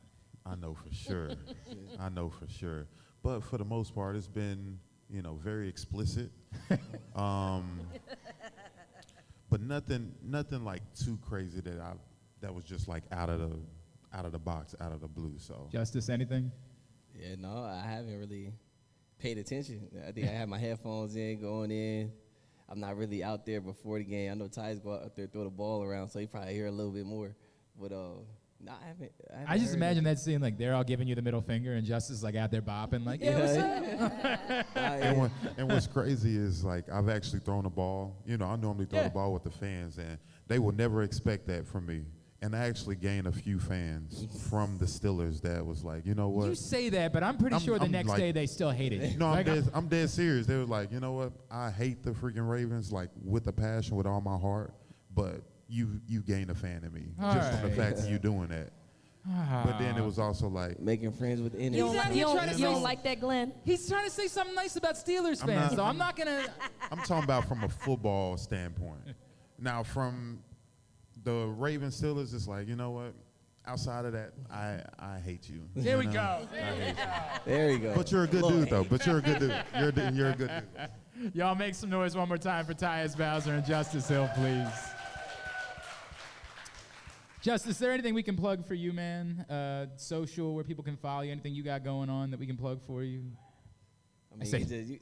I'm not promoting much. You can just follow me on Instagram or I just said, is there anything that he's got going on like we don't know already? He has absolutely nothing going on. Literally nothing going on. Just playing ball right now. Just focusing on that. So. Hey, congratulations on stepping into this awesome role and succeeding this way this season, man. Thank you for coming out and joining us this week. Thanks for the invitation out, man. It's been a great time. Great meeting all you guys and seeing you guys. Very cool.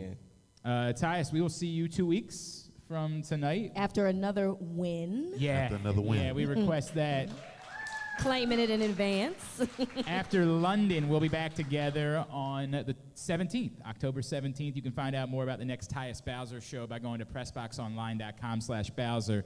Thanks to Superbook Sports. Don't forget, Glenn Clark 23 is the code, up to $250 and a same-day first bet match, win or lose. And also remember that if you or a loved one has a gambling problem, call 1-800-GAMBLER or go to helpmygamblingproblem.org for free confidential services. Rita, love you. Tyus, always appreciate you, bro. One more thing. I brought these gifts for you and Rita. Just saying, happy birthday. I missed out on it. So just wanted to give y'all these. It's a big bag too. It's just a few things. It's a big bag. Just Man. Ooh, look at you. Take a little peek. Justice peeking in my bag. Yeah. Man. Now I'm sure afraid no Birkin in there. I'm afraid I'm gonna get emotional again, man. Last time Tyus gave me a gift, it was like the nicest pair of shoes I've ever seen. That he won't stop wearing. He refuses. You probably got him on now. I do have them on now, actually. He does got them on. Oh my God. Just Look a at little that. something. It's got my name on it. It's getting a little cold, so I was like, a nice little Ravens hoodie. Doesn't hurt. I apologize beforehand because I was talking with the equipment people, and I specifically told them exactly how your name is written, and they kind of added one extra E to it, That's all right with me, baby. I see it. Yeah. Man, I love you, bro. Love you too, man. I love you. Thank you, Ty. Rita is my name now, ladies and gentlemen. So that's how you would have to speak to me, with an extra E. It's sort of like Reed, right? Like it's like everybody's chanting your name at the stadium, like Rita. There it is. I love it. Yeah. Thank you all for coming out and joining us tonight. Thanks to Guilford Hall Brewery, Great Eights Memorabilia, Superbook, AJ Michaels, helpmygamblingproblem.org. For Rita and Tyus, I'm Glenn. This has been the Tyus Bowser Show.